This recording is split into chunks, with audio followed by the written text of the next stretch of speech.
This one on ones. I had to get it off my chest.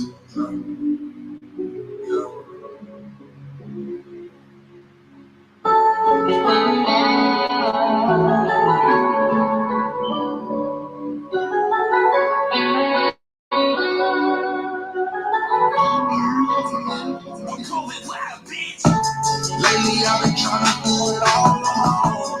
Devil trying to tell me that I'm right when I'm wrong. Praying and I'm hoping that I'm not too far gone. I'm feeling like a lost, she trying to find a way home. I'm about to get gunned down. By a whole family. I've been doing too much now. I gotta slow down.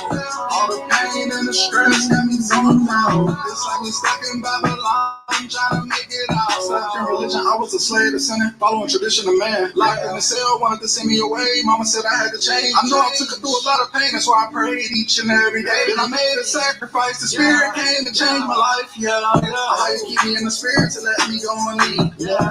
I'ma continue to work, planting branches. Seeds. And when I'm falling off, your shine is there for me.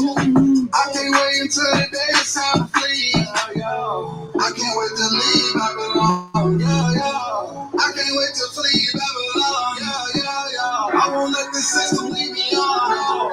Until then, I'ma stand strong. Lately, I've been trying to do it all alone. Devil trying to tell me that I'm right when I'm wrong. Praying and I'm hoping that I'm not too far gone. I'm feeling like a lost, she trying to find a way home. I'm about to get gunned down. Lights on down. I've been doing too much now. I gotta slow down. All the pain and the stress got me zoned out. It's like we stuck in Babylon, trying to make it out. Feeling like we are trapped in the game they play. Say they praying and hoping for better days today. The devil knock, only prayer can stop. So many people dying, got so many mamas crying. The pain we feeling is killing our people mentally. Drugs, guns, and hatred destroying our bodies physically. No sympathy for you and me. As the world can see, they poison the air we breathe. Causing genocide on the streets, the most high is our only chance out. We know we set apart, and that's why we stand out. We came a long way from being the shackles and chains. Lately I've been trying to do it all alone. Devil trying to tell me that I'm right when I'm wrong. Praying and I'm hoping that I'm not too far gone. Feeling like a lost, she trying to find a way home. I'm about to get gunned down. Lights on down. I've been doing too much now. I gotta slow down. All the pain and the stress got me zoned out. It's like we stuck in Babylon, trying to make it out.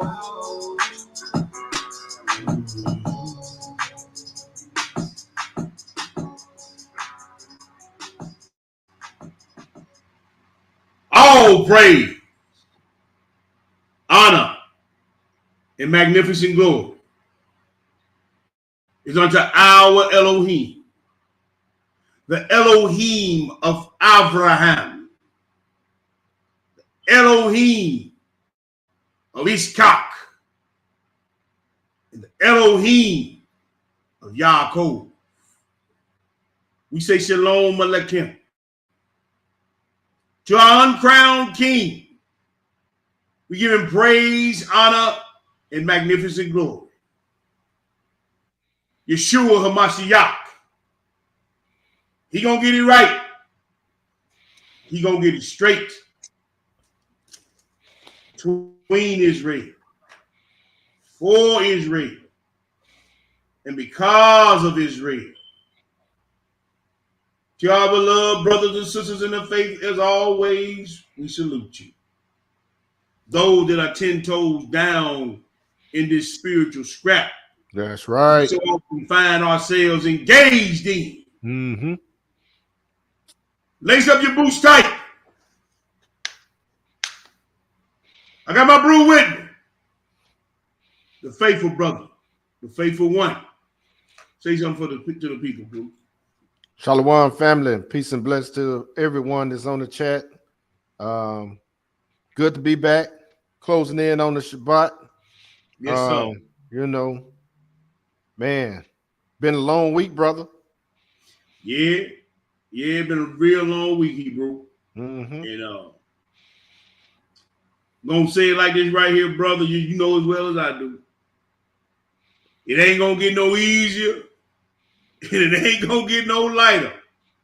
So we must lean on the Most High. That's right. We can't do nothing in our own strength. Mm-mm. The title of tonight's lesson is Who and What is Babylon, Part 7.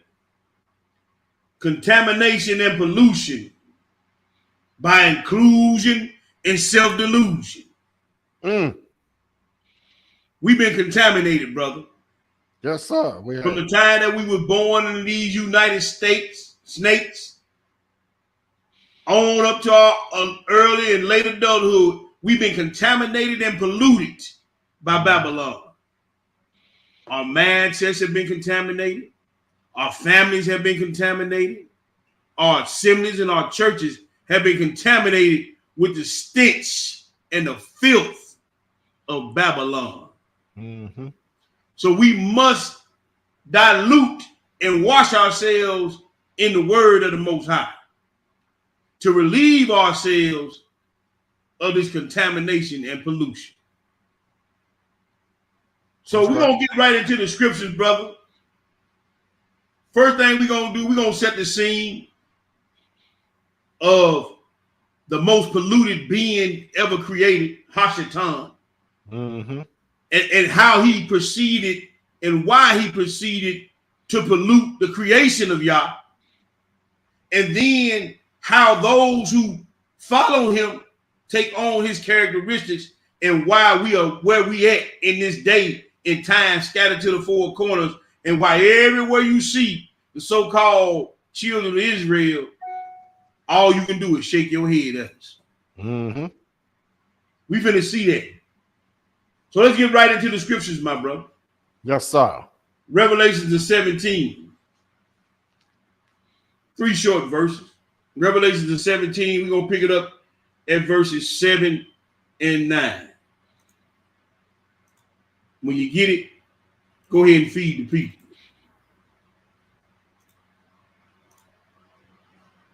All righty. Revelation chapter 12, verse 7. And there was war in heaven. Michael and his angel fought against the dragon, and the dragon fought and his angels, and prevailed not. Neither was there a place found any more in heaven.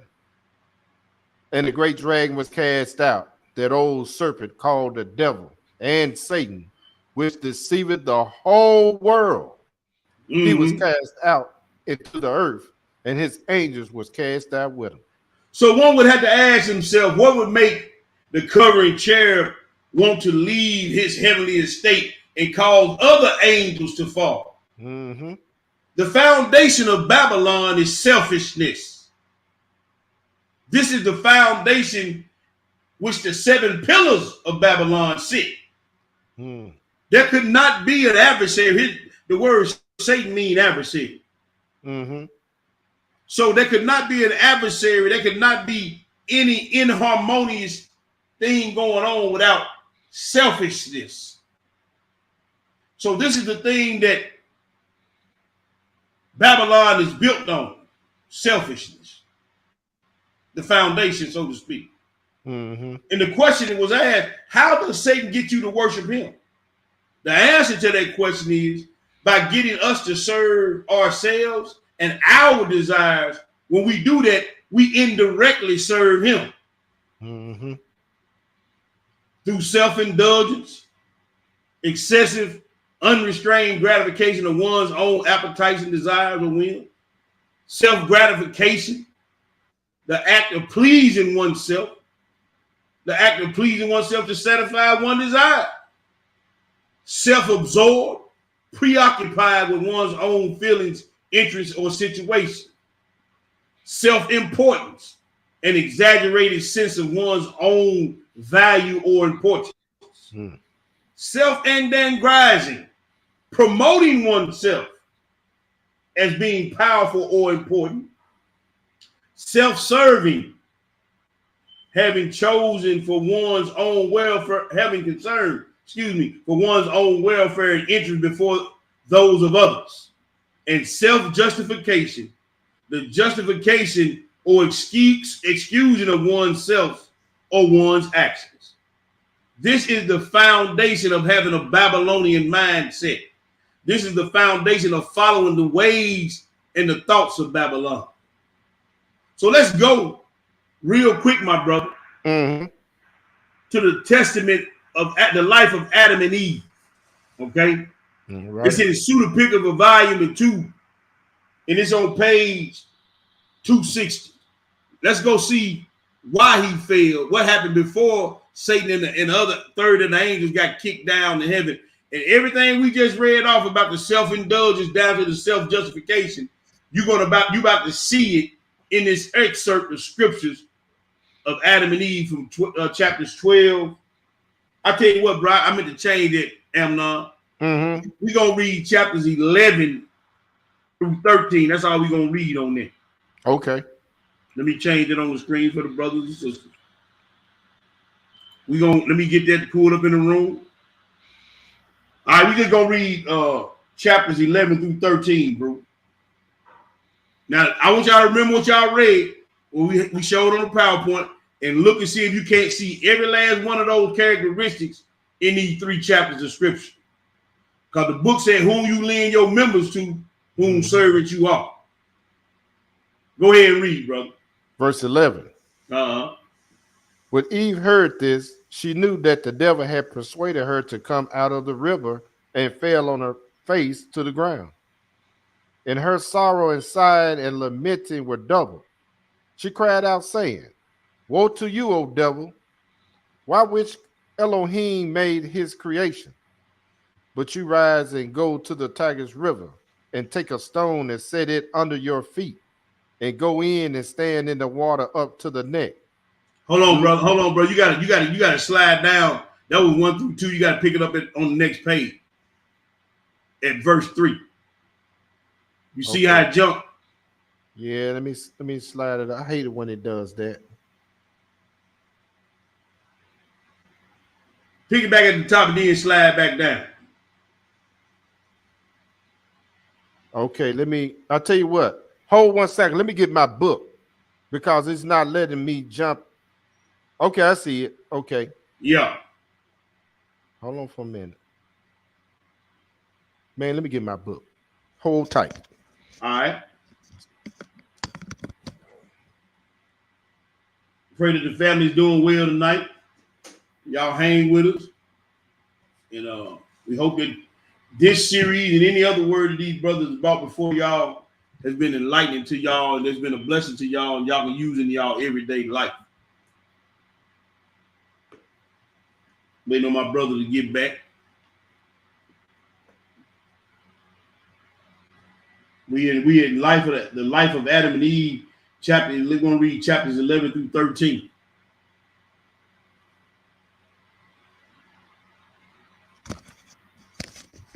All right, I'm back.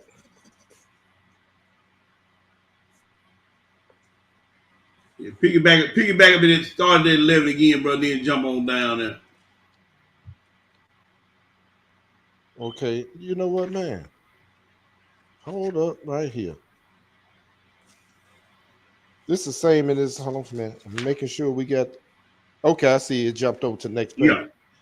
Okay, starting from the top. Yes, sir. And when Eve heard this, she knew that the devil had persuaded her to come out of the river and fell on her face to the ground.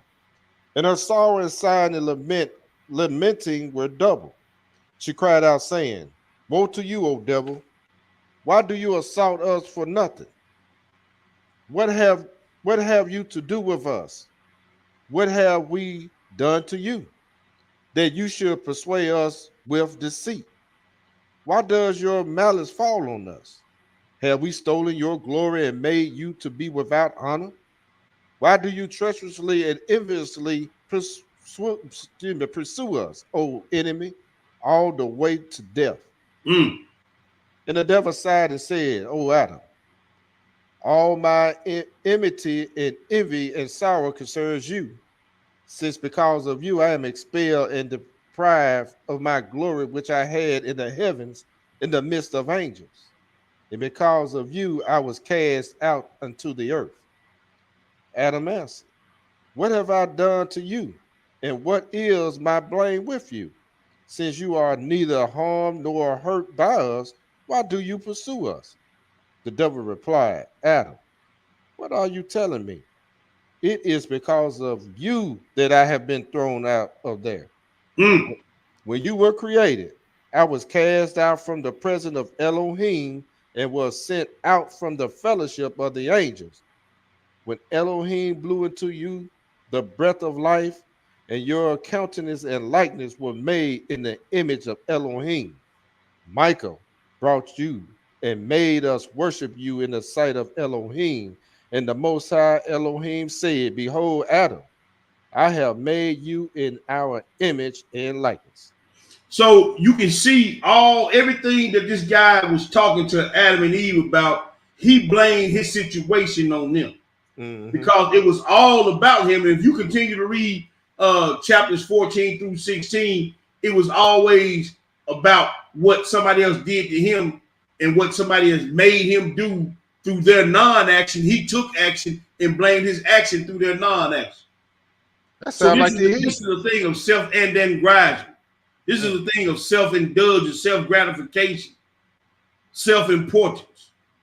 This is a Babylonian mindset when a young man can be a waiter at a restaurant, 17 years old, and through no fault of his own, can't provide the seating that you want. They beat you unconscious. This is the mindset of our people nowadays. It doesn't matter that your family is going to be worried about you when people think that you're missing, but you on Facebook taking booty shots and you got the police and everybody around you looking for you because you say you were abducted. But now you mad because they're putting charges on you, but it's not your fault that happened. This is the mindset of our people.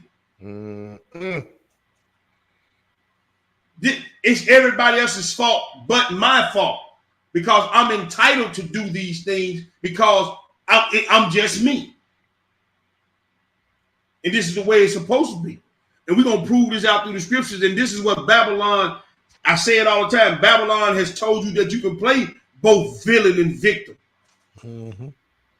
And take out your frustrations and your thoughts and your want on any and everybody around you, and everybody's supposed to be okay with it. And then even if they're not okay with it, the hell with them, I'm going to do it anyway. Even if it infringes on somebody else's personal life, personal space, or even if it infringes on somebody else's time. Let's keep it moving, bro. Let's go back to the PowerPoint. Go back to the PowerPoint.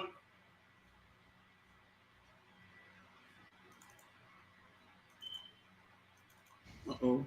Something's wrong here. Here we go. There we go. Now let's go to Matthew 4 and chapter 4. I'm sorry, brother. Let's go back to Matthew chapter 4. How can you justify being preoccupied with your own feelings, your own interests, and then think somebody else is supposed to show you that same courtesy? It's all about me, myself, and I, and that's all I got in the end. It's all about me. The foundation is a selfish foundation of Babylon. Matthew chapter 4, 1 through 4. When you get it, go ahead and read. Verse 1. Then was Yeshua led up of the Spirit into the wilderness to be tempted of the devil.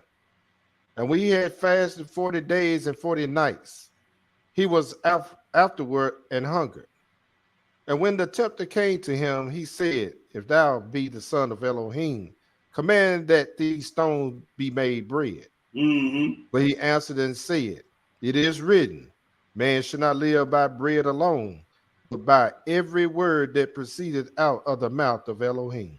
So if Yeshua had given into his desires and his lust of being, or his appetite of being hungry, in serving himself, he would have, in actuality, been serving Hashatan.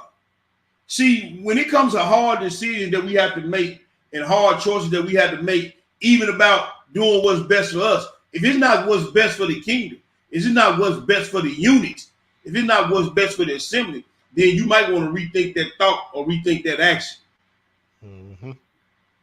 40 days without food, man, some of us go 2 hours without the food and about to lose our mind. You ain't lying. You see what I'm saying? And he had, some people would say, well, he had all the reason in the world to go ahead and turn them stones to bread. He hadn't eaten 40 days. But that's not a godly mindset. He saw the bigger picture of what was at stake. And so oftentimes we lose the focus on what's at stake. We lose cognitive thought of, for that moment of pleasure, that moment of gratification, that moment of self-serving. We lose what's at stake in the bigger picture all the time. But Babylon had taught us to be like that, sped up, microwave nation, microwave thought. We got to have it right now. I can't wait. Instead of waiting on your house. Skip down to verse 8, read 8 through 10, bro. Verse 8.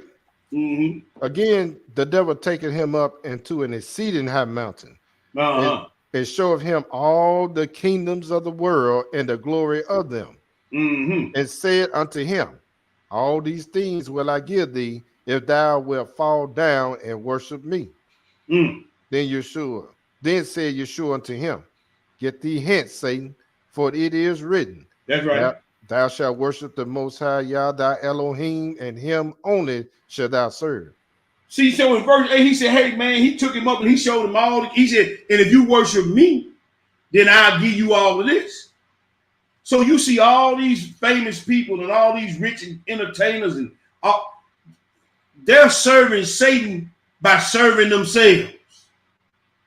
They're signing over their life and their soul for material gain, and inadvertently or indirectly, they're serving Satan.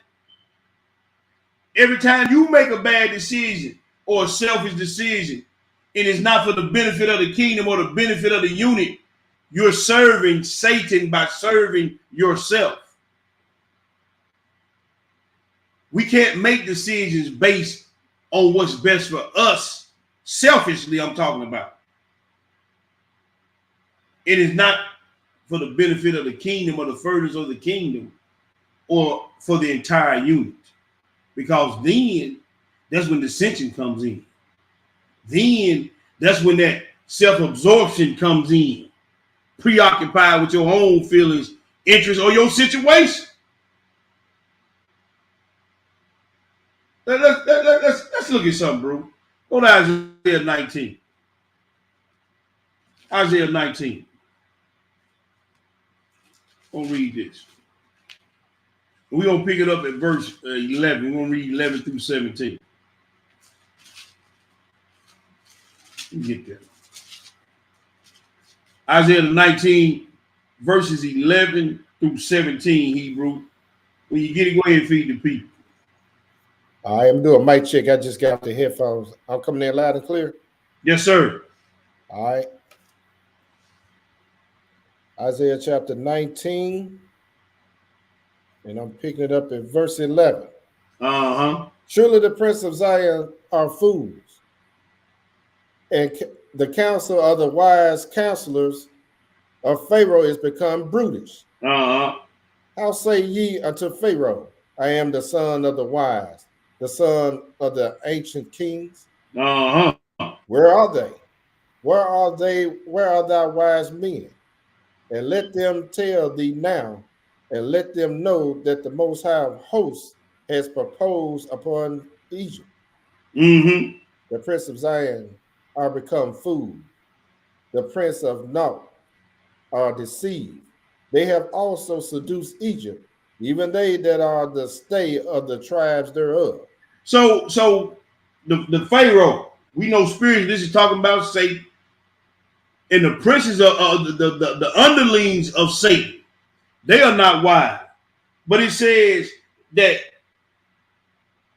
in verse 13, it says, for they are become fools, and the princes of North are deceived, and they have all seduced Egypt, even they that are the state of the tribe thereof. So Israel, you in captivity, you in spiritual Egypt right now.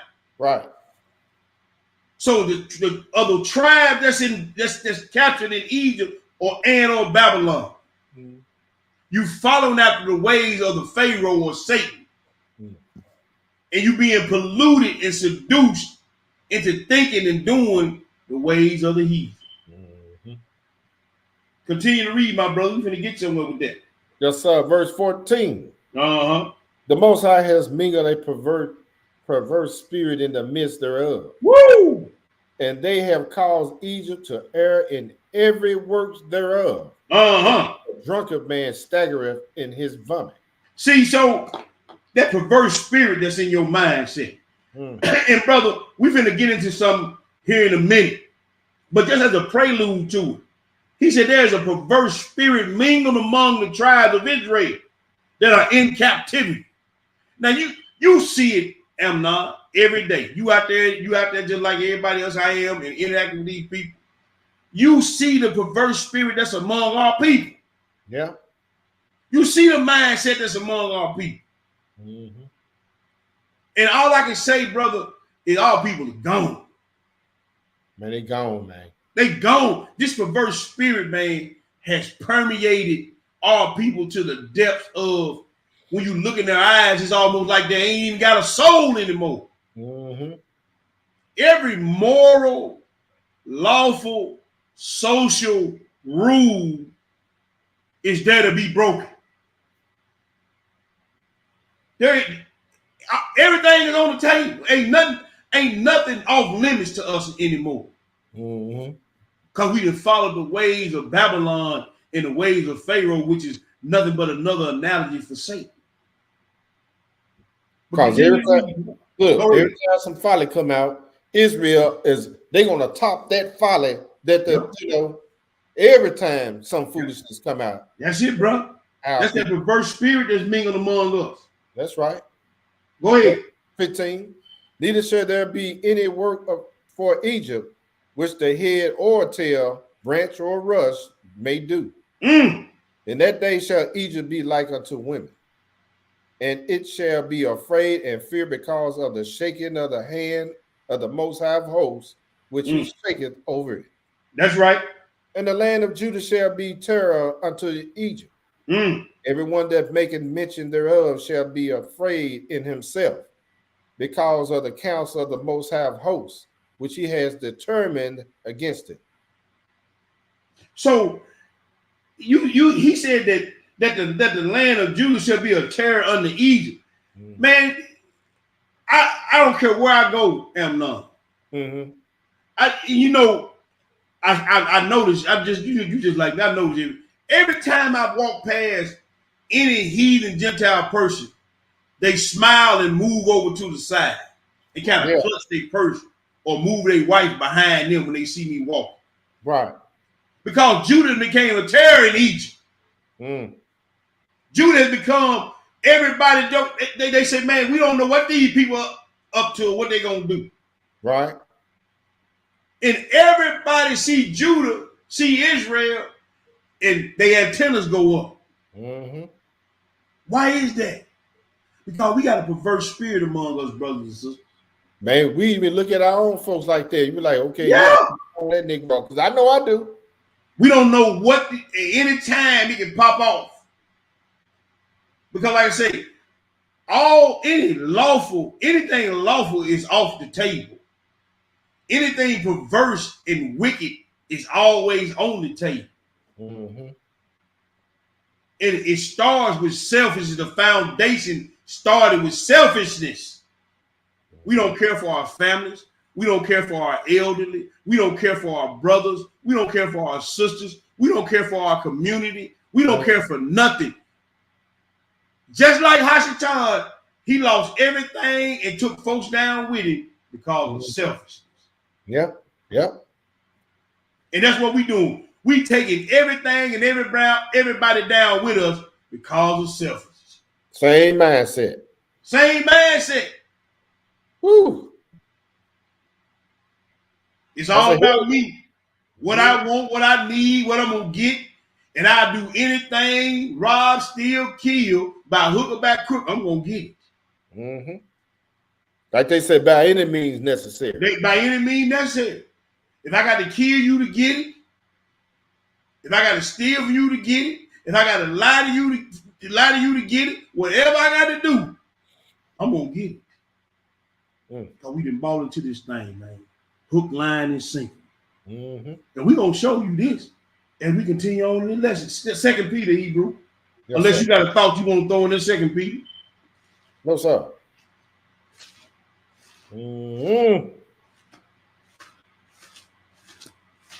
2 Peter, my brother. We're gonna read verses 10 through 15. Y'all put a mark in 2 Peter, and we coming back later on in the lesson, right at the end of the lesson. We're coming back. We're gonna finish it up. 2 Peter chapter 2, and read verses 10 through 15. Hebrew, when you get it, go ahead and feed the people. Verse 10. But chiefly them that walk after the flesh in the lust of uncleanness, that despise government, presumptuous are they. Self-will. Yes, sir. They are not afraid to speak evil of dignities. Whereas angels, which are great in power and might, may not rail an accusation against them before the Most High. But these are, as natural brute beasts, made to be taken and destroyed, speak evil of the things that they understand not, and shall utterly perish in their own corruption. So, I had a dude one day tell me at work, man, I don't want to hear about no damn Bible. I said, whoa. See, they speak evil of things that they don't even understand. See, this how far gone we done got. Yeah. We gone. You used to, man, when Joker pulled out the Bible, when I would come up, Joker pulled out the Bible, start talking about the Bible. If you didn't know nothing, you shut up. That's right. Put your hand over your mouth. And it was a certain reverence for the Bible. You understand what I'm saying? Yep. Now, man, they shooting up the churches. They shooting up the people. They burning up the churches. They blowing up the churches. They blowing up the people. They come to funerals. They shooting up funerals. That's crazy, man. Like you said, man, the preacher, he calls the people to air. Man, he called the people to air, man. Leaders. We read that last week for the leaders. Others people called them, man. They that are led of them are destroyed. We destroyed people, man. And our minds are gone. Just start paying attention to the people around you, how they act and how they mold, how they mind click and how they think. And you sitting there like, what in the world is? How did he even come up with that? Man, it's just like, remember the mindset we used to say, we always got to go be reminded of these things. Yeah. Some of them are far gone than others. Let's keep it real. Yeah, you right. That's real. We was gone, but we wasn't that gone. Man, it's bad, brother. It is steadily getting worse. Because we can't be honest with you. And we probably had the same mindset. When it came down to Christmas and all that stuff, I kicked against it out because, I ain't want to get into none of that anyway. I'm just keeping head with all that. I was told, you just don't want to get nobody no gift. I said, if I don't want to get you none, it's kind of obvious I ain't going to get you none. Man. I ain't got to wait till no special day to buy you a gift or whatever. That's right. That's right. But we wasn't fully or thoroughly Hellenized. I'm gonna put it that way. This foundation was poured way back when Satan fell from the heavens, right? And these folks been steady building on this foundation. Esau and all these fallen people and all these fallen angels and these wicked people. And now Israel then fell hook, line, and sinker. And they steady propping Babylon up and steady building on the foundation of Babylon, which is, it's all about me. Think about it. If everybody is self-absorbed, self-indulged, and then rising, who's looking out for his brother? He said, man, love your neighbor as yourself. And ain't nobody thinking about the Most High. Nobody. So this is where we at right now. Continue to read, my brother. Verse 13. and shall receive the reward of unrighteousness. And they counted pleasure to ride in the daytime. Spots they are and blemishes, sporting themselves with their own deceiving while they feast with you. And they in Israel too. Go ahead and read. Having eyes full of adultery, and excuse me, and that cannot cease from sin, beguiling unstable souls, and hearts they have exercised with covetousness practice. Cursed children, which has forsaken the right way, and are gone astray, following the ways of Balaam, the son of Beor, who's loved the wages of unrighteousness. And you see how much now people love the wages of unrighteousness. You see all the adultery that's going on in the world, and all the fornication that went on in the world, and it's all about serving their own lust and desires. You see the murder and the hate and the daily crime that goes on, and it all go back to this one thing: selfishness. Serving themselves, serving their lust and their desires, serving the God of this world. So who love the wages of unrighteousness. They love the wages of unrighteousness, bro. Nigga, we all gonna die anyway. Shit, my way gonna have fun. And that's what they say. That's what they say. Man, I didn't came this far. I might well go all the way now. Yeah. But they see that you gonna get the wages of unrighteousness. Matthew 22, bro. Matthew 22. We're gonna read 37 through 40. Matthew 22. Very familiar passage of scripture. Yes, then sir. we're gonna move to the next slide. We've been contaminated, brother. Yeah, man. Matthew 22, 37 through 40, bro. What do it say? Yeshua said unto him, Thou shalt love the most master thy Elohim with all thy heart, and with all thy soul, and with all thy mind. This is the first and great commandment. And the second one is like unto it. Thou shalt love thy neighbor as thyself. On these two commandments, all the law and the prophets. So this is directly contradictory to the foundation of Babylon. Directly, because it had Satan loved the Lord, his creator, with all his heart, mind, and soul, he would have obeyed. And if he had any love for his fellow angels, he wouldn't have drugged them down with it. Right. So I keep harping on this because I see this every day in homes, in families, at work. You don't love the Lord your God with all your heart, mind, and soul, because I see the decisions that you make. And you give less than a damn about your husband or your wife or your children or your co-workers or your assembly member, because I see the decisions that you make. So you love your father, the devil. You make your decisions based on selfishness, self-indulgence, self-gratification, self-absorption, self-importance, self-aggrandizement, self-serving, and self-justification. That's how you make your decisions. Because you contaminated and polluted. Next slide, brother. Now, we just went over the foundation of Babylon. Here are the 7 pillars of Babylon. And if you operating in 2 of these pillars, and those pillars are set on the foundation of selfishness, you still in Babylon. So I want you tonight, tomorrow, and this week to evaluate yourself. I want to see if the foundation of Babylon is set in stone in your mind.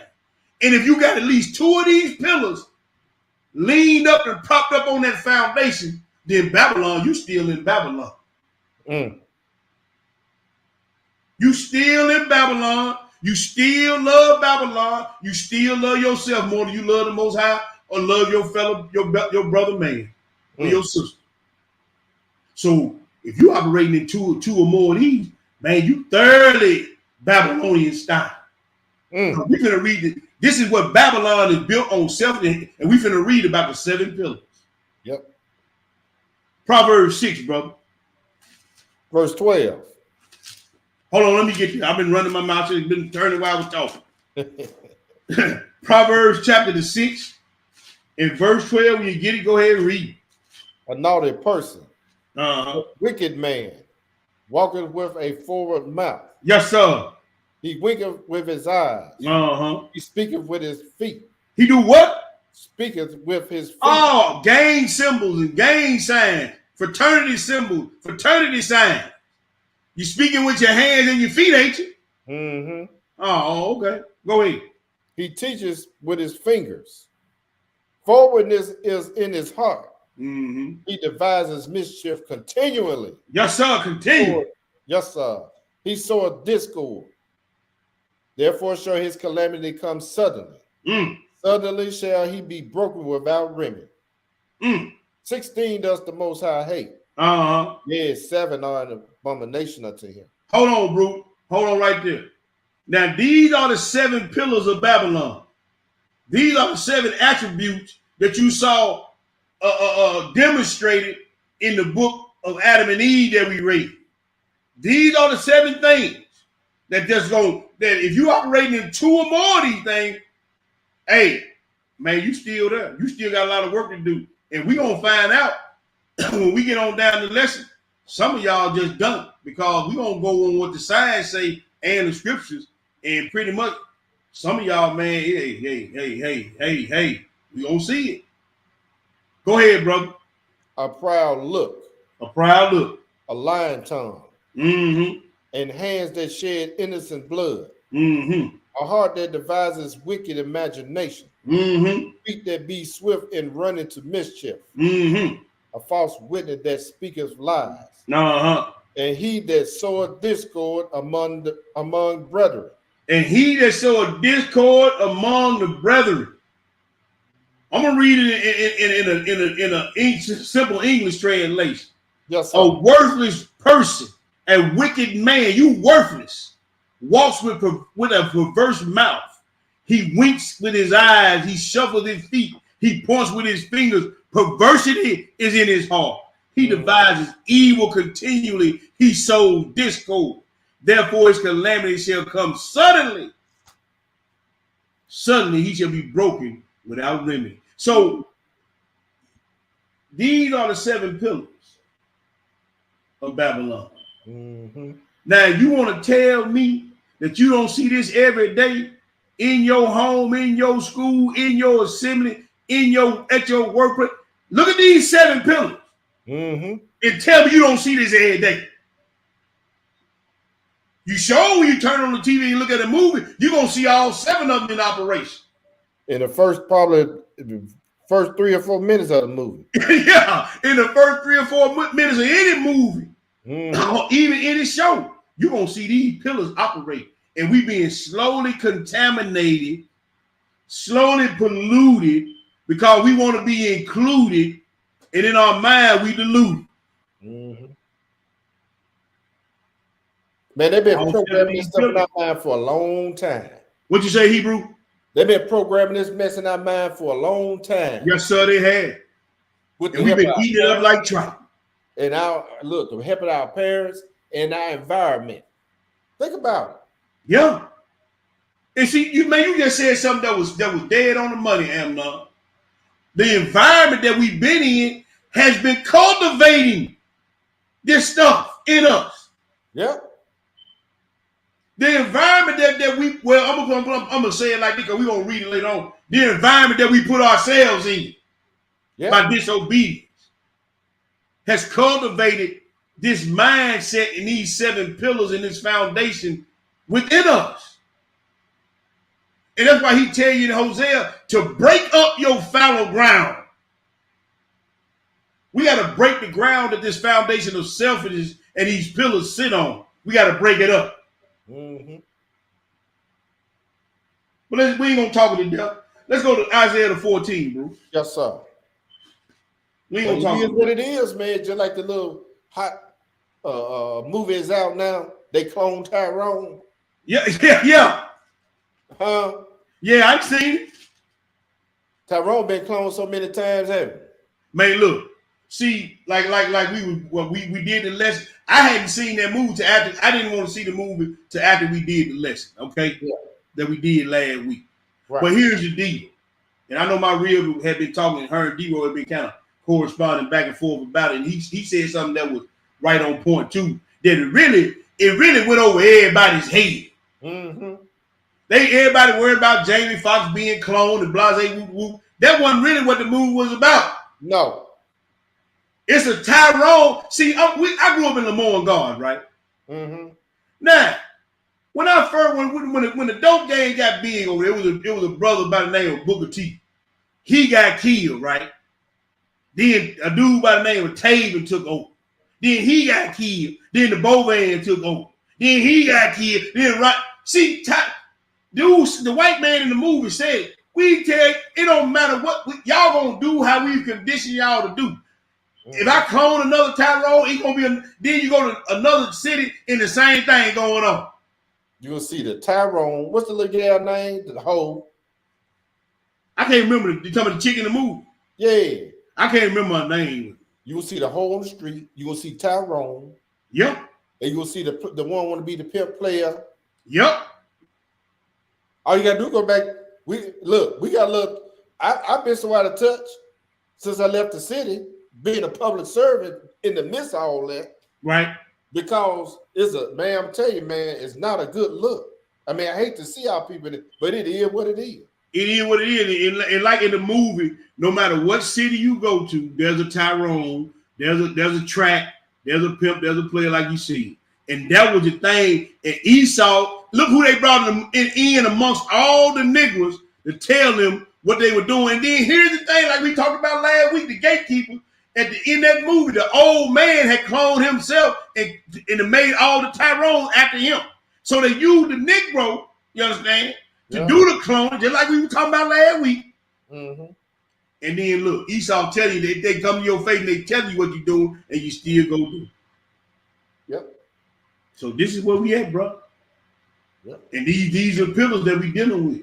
But let's go further. Let's go to Isaiah 14. I'm just gonna say one more thing on that. Go ahead, bro. Ain't nothing but the curses of Deuteronomy 28 and Leviticus 26. That's it. Oh, we're going to read some of that. Yes, sir. We're going to read that. So I'm glad you brought that up. Mm-hmm.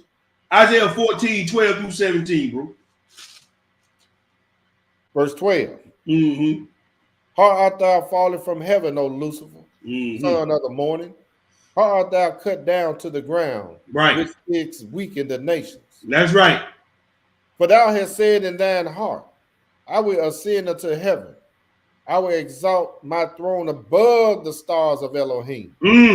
I will sit also upon the mounts of the congregation in the sides of the north. Right. I will ascend above the heights of the cloud. I will be like the Most High. Yet thou shalt be brought down low, down to hell, to the sides of the pit. Right.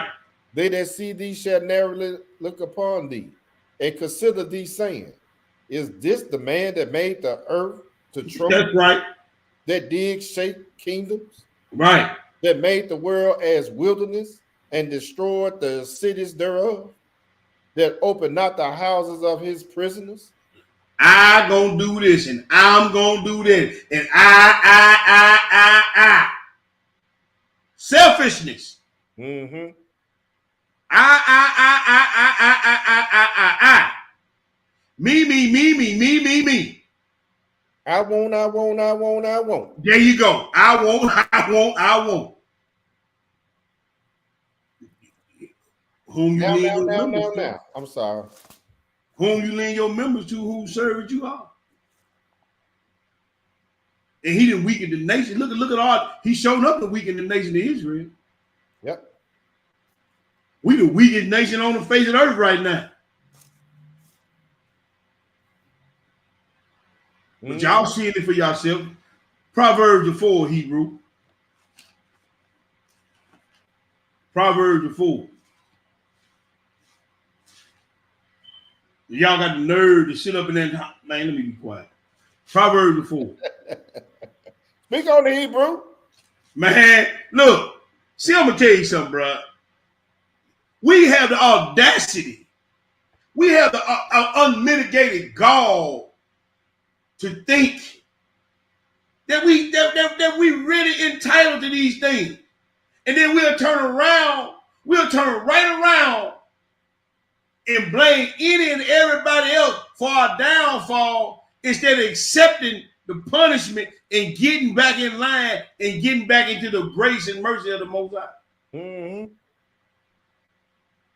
That's the sad part about it. And take our aggression out on the people that had nothing to do with it. Nothing to do with it. I keep going back to that little 17-year-old boy, 17-year-old boy waiter in a restaurant. He had nothing to do with how many people was there or how long the wait was going to be, but yet because he was the one that had to tell y'all, either y'all going to have to wait an hour or y'all going to have to sit at a separate table, they beat this boy into an inch of his life. What did he have to do with that? What justified you to do that to him? Mm-hmm.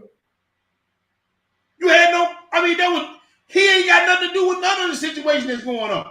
He was just doing his job. But you have your impatient, ruthless butt just go off on the little boy. Mm-hmm. This is where we at as a people, man. Yeah. Proverbs 4, bro. Proverbs 4, 14 through 23. Verse 14. Uh-huh. Enter not into the path of the wicked, and go not in the way of evil men. And that's even the people amongst the nations of Esau, even amongst the wicked, evil people in your own family or your own congregation. Go ahead. Avoid it. Pass not by it. Turn from it and pass away. For they sleep not, except they have done mischief, and their sleep is taken away, unless they cause some to fall. See, they sleep good when they doing these 7 pillars of Babylon. But they can't sleep until they do them 7 pillars of Babylon. Until they do some wickedness, until they do some proud look or lying tongue or shed innocent blood or devise wicked plan or run to do evil or lying on somebody or sowing discord amongst brothers, they can't sleep. But once they've done it, they sleep good at night. They sleep good. Go ahead, bro. 17. Uh-huh. For they eat the bread of wickedness and drink the wine of violence. But the path of the just is as the shining light. That's right. More and more until the perfect day. Yes, sir. The way of the wicked is as darkness. They know not at what they stumble. That's right. Continue on. We're going down to 23, ain't we? My son, attend to my words, incline thy ear unto my saying. That's right. Let them not depart from thine eyes. Keep them in the midst of thine heart. For they are life unto those that find them, and health to all their flesh. Keep thy heart with all diligence, for out of it are the issues of life. And the reason why I want you to go all the way down there, brother, yes, sir, because this next part we finna get in, he said, keep thy mind, thy heart, or the Hebrew word, thy lev, with all diligence, man. Yes, because sir. He said the wicked don't even know what they stumbling at. And we finna prove that in the next slide. You ask some of these people why they do what they do, man, they can't even tell you, bro. They can't give you a rational reason or just a good reason why they even approach the situation the way they approach it. But because you don't keep your mind with all diligence, you've been contaminated and polluted with Babylon. You've been contaminated and polluted by this perverse spirit that's been mingled in captivity. because you didn't keep your heart and your mind. Your best friend slide up on you and start tail bearing or backbiting on somebody, and you eat it up like tripe instead of stopping that and correcting that. Mm-hmm. Your husband come home and start talking about somebody in the assembly, and instead of you saying, well, hey, let's call that brother, that sister up, yeah, you eat it up like tripe. Mm-hmm. If you ain't keeping your mind and your heart with all diligence, you're going to be operating in one of these pillars. Sowing discord among the brothers, false lie. Mm-hmm. Go ahead, bro. That was it on that one. That was it on that. Let's go to the next. Let's go to Proverbs 26. Look right on over Proverbs 26. Yep. And man, you absolutely right on that, because man, I'm telling you, sometimes you get caught up in conversation you shouldn't be in. Right. You be like, you get to talk, you be like, hold on for a minute. That's it, bro. That's it. And then next thing you know what I'm saying? See, now your mind has been contaminated with somebody else's thought because you didn't correct it with the word of God. Now you riding with them. So in other words, I'm just as guilty as they are. Yeah, you just as guilty as they are. That's why he said, keep your heart, your live with all diligence, man, because out of it flow the issues of life. Mm-hmm. Proverbs 26, bro, 20 through 26. Verse 20. Where no wood is, there the fire goes out. See, now if you would check that when that person came to you with that tail burn and that backbite, hey, hey, spit on that fire, man. Don't help that fire keep burning. Mm-hmm. Go ahead. So where there is no talebearer, the strife ceases. You see? Go ahead. Well, that's a true statement right there. That's a true statement right there, what I'm saying. When they come to you with that garbage, you either give them the book or you say, hey, man, go. If you got an issue with that brew or that she brew, you need to go to them with it. Don't bring it over to me, because I'm going to pick up the phone. We all get on the phone. We'll set it like that there. That's what you're supposed to do. Exactly, man. But don't call me and say, if I offended anybody, all I got to do is call me. That's it. Don't go calling nobody else. And I don't want nobody to call me. Well, such and such says such and such. Get them on the phone. Or I can't tell you. Man, get off my phone. But see, you got those man that devise wicked plan and those whose feet are swift to run to evil. Then you got the damn false witness who's speaking lies. Because they operating in Babylon. Can I keep it 1,000? We had some stuff going on in this little assembly, and hey, when that person gone, everything ceased. And man, because they operating in Babylon, brother. Okay. Verse 21. As coals are to burning coals and wood to fire, so is a contentious man to kindle strife. Yep. That man is male or female? Male or female. 22. Uh-huh. Uh-huh. Would you say Hebrew? No, go ahead, bro. Verse 22. The words of a talebearer are as wounds. They go down into the innermost parts of the belly. That's right. Burning lips and a wicked heart are like a potsherd covered with silver drops. So that's another Babylonian lie. You've been taught all your life that sticks and stone may break your bone, but word don't never hurt you. So is the word of God lying? Man, them words hurt. Because mama told you sticks and stone can break your bone, but word can't hurt you. That ain't what I just read in the scripture. The scripture said the words of a talebearer are as wounds and go down to the innermost parts of the flesh. The seat of your emotions, your belly. It hit you real heavy. So there go another Babylonian lie down. Yep. Go ahead. Hey, hold for 1 second. See if this guy. Okay. Hey, sorry about this, fam. Hold for 1 second. Let this guy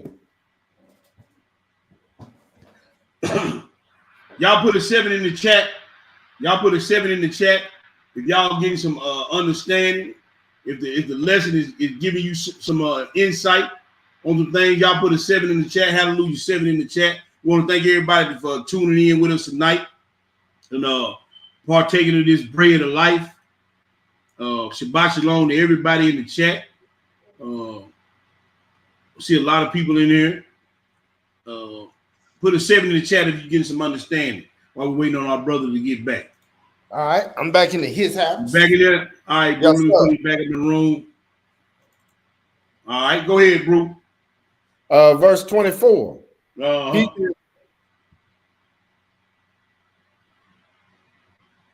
Go ahead, my brother. No, I would say go ahead and read. Okay, 24. He that hateth dissembleth with his lips, and layeth up deceit within him. When he speaketh fair, believe him not. For there are 7 abominations in his heart. You see that? They're going, all 7 abominations in his heart. He said, he that hated, he lied. Dissemble is just another word for lie. He lied with his lip, and he laid deceit up with him. Go ahead and read. 26. Whose hatred is covered by deceit. His wickedness shall be showed before the whole congregation. Nah, I want y'all to remember that. Come on, Hebrew. I want y'all to remember that. So when you get put on Front Street now in front of the whole congregation, don't get rocks in your jaw because you're being forewarned by the word of the Most High.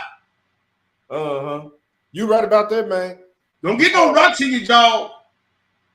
And when you get put on Front Street in front of everybody, talking about everybody talking about you, no, this is the Most High putting you on Front Street. That's right. Go ahead, bro. Verse 27. Whoso diggeth a pit shall fall therein, and he that rolleth a stone, it will return upon him. All praise. That's all we wanted, bro. Man, look. Can I say something about that verse 26, Hebrew? Go ahead, bro. When he said that his wickedness shall be showed before the whole congregation, that witness is true. Man, that witness is true, bro. Man, if we walk in this holiday, will not the Most High show everybody? Everybody gonna show everybody.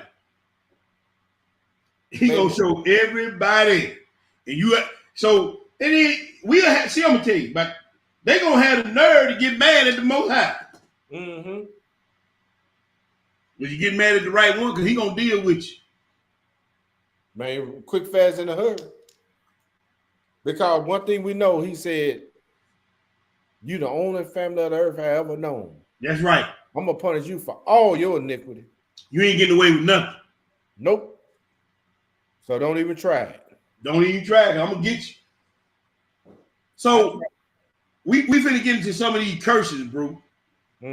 But I wanna read this up on the screen, and I'm gonna tell you, we're gonna be dealing with these personality disorders because of the foundation of selfishness, because of the 7 pillars of Babylon. We developed, and I'm talking about the world as a whole, but really just honing in on Israel. You understand? We've developed these personality disorders. Now, a lot of people won't say, what's a personality disorder? A personality disorder is something that goes against the grain of a normal, moral, social person. Now, there are clinically these personality disorders are divided up into 3 what they call clusters. Cluster A, B, and C. Now, we're going to be dealing, and I'm going to tell you the reason why we're going to be dealing with the cluster B personality disorders for Israel. Because we're going to read this scripture in a minute, going to make perfect sense. But another reason why the Most High had me deal with the cluster B personality disorders, right? Is that not only because cluster A is pretty much intra or personally destructive, okay? Cluster C is intra or personally destructive. But cluster B not only destroys that person mentally, but cluster B also affects everything and everybody around them. The cluster B personality disorders. And another thing I want you to know is that clinically, the cluster A is you got mad, bad, and sad. Or angry. Cluster A is angry or mad. Cluster B is bad, meaning dramatic, emotional, and erratic behavior or bad behavior. And then you have the cluster C, which is introverted, avoidant personality, stuff like that, depressed and all that kind of stuff. So with that being said, Hebrew, we're going to read this scripture, and we're going to Deuteronomy 28 and 28, but I want to break down some words in that 28 and 28 Hebrew. So allow me to pull my blue letter up, all right? I'm going to pull my blue letter up. We're going to Deuteronomy 28, and we're going to read verse 28. Let me pull my blue letter up, because I want to break this down for the people.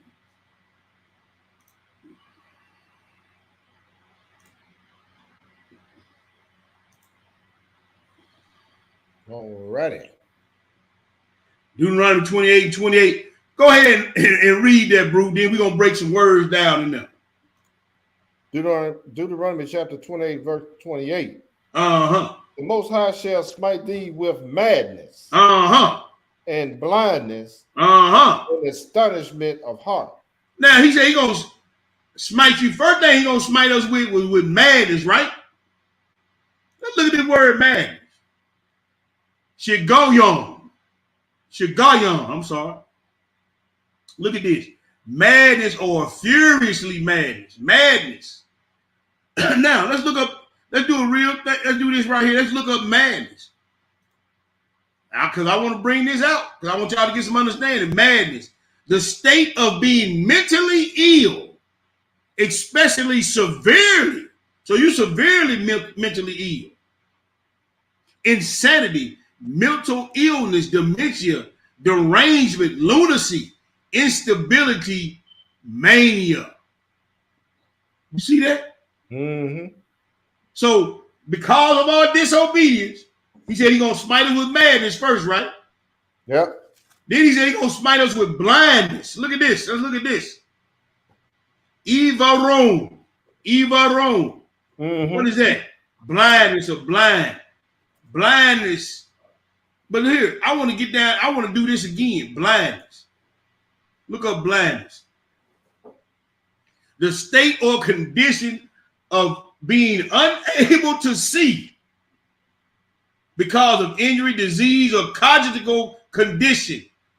So he gonna smite us with insanity.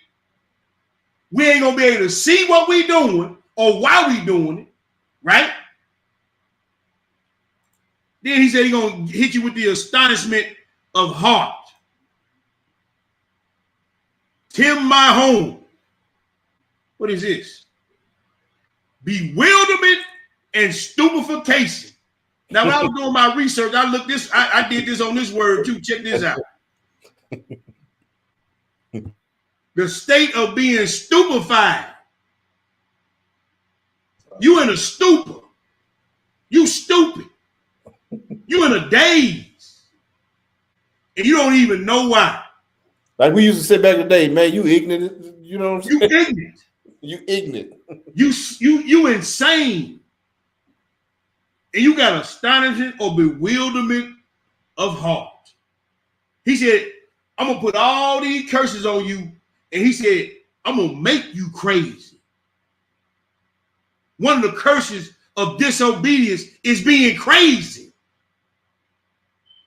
It's being ignorant. And then on top of that, you can't even understand or see what is happening to you.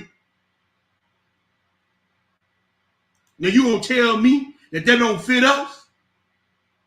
You going to tell me that don't fit us? Well, we finna prove it. You just read it in the scripture. You just seen the clinical thing. Now you just read the definitions. Watch this. Uh-oh. Hold on, fam. I'm getting excited now. Hold on. Hold on.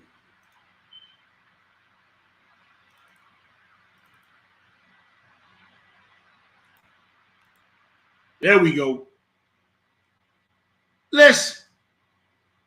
Amnon, I want you to do me a favor, brother.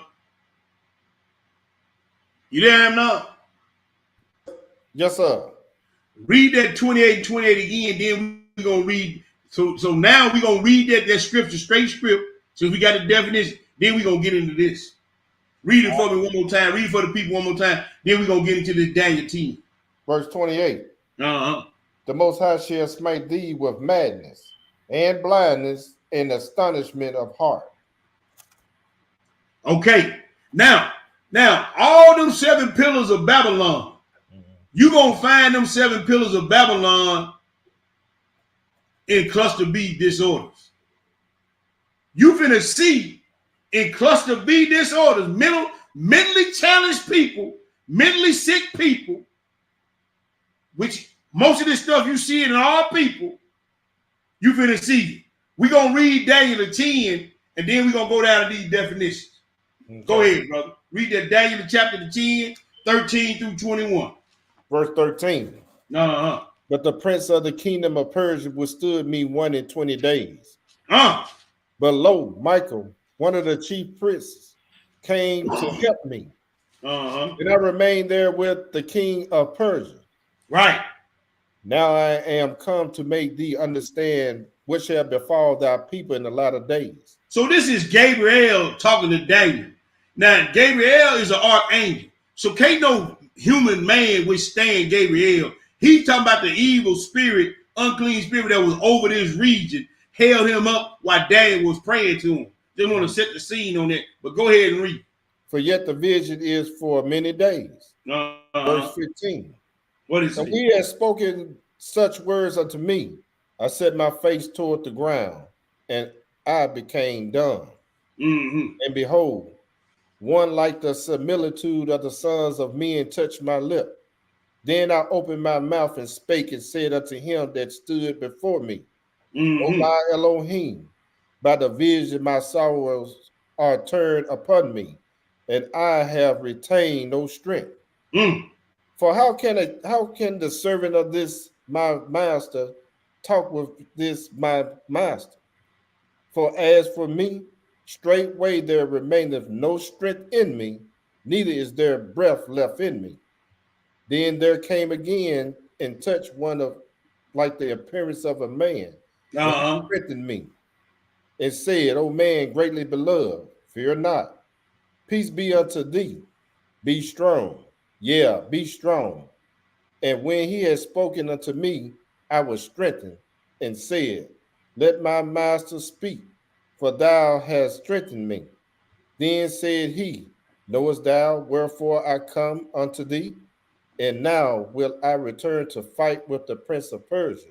So he said, I'm going to go fight with the prince of Persia. Go ahead, brother. And when I am gone forth, lo, the prince of Grecia shall come. But I will show thee that which is noted in the scriptures of truth. There is none that holdeth me with me in these things, but Michael, your prince. So I put this in here to show you the spiritual battle that's going on in the spirit realm.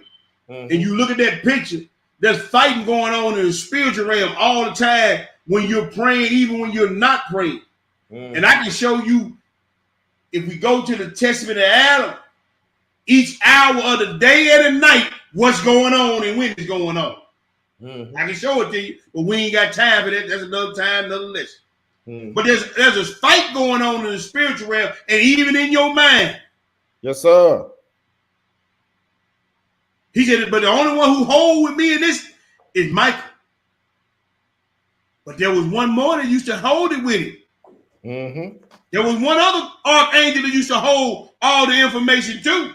Yes, sir. And his name is Hashatan.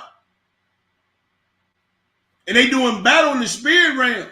And when you slacking on your prayer life and your living a clean life, living a law-abiding life, that battle's still going on too. That battle's still going on. Now, let's look at this and look at the battle that's going on over your people. Antisocial personality disorder is the most dangerous disorder in the cluster B because most of these people always end up in prison. See, the word antisocial, we take it to mean people don't want to socialize with people. That word really came from anti-society, meaning they are rule breakers, law breakers, moral code breakers. And they have no empathy or remorse for nothing they do. we use antisocial in a just an everyday word, but the clinical meaning is anti-society, meaning they rule breakers. And most of us, we lawbreakers, even the laws of the Most High. Mm-hmm. It's characterized by a pervasive pattern of disregard for the rights of other people that often manifest as hostility and or aggression. Deceit and manipulation are also central figures. They often engage in deceit, theft, and other serious violations of standard rules of conduct. Persons with antisocial personality disorder typically do not experience genuine remorse for harm they cause to others and often end up in prison. Histrionic personality disorder.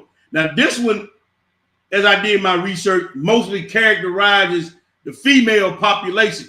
Mm-hmm. Antisocial personality disorder pretty much characterizes mostly, not even say all the time, mostly men. Histrionic, a characterized by a pattern of excessive emotionality and attention seeking, i.e. Facebook, TikTok, Instagram. Their lives are full of drama, so-called drama queens. They are very promiscuous, whore's forehead, hypersexual, or flirtatious. They are comfortable in situations where they are not comfortable. I should say they are uncomfortable, in situations where they are not the center of attention.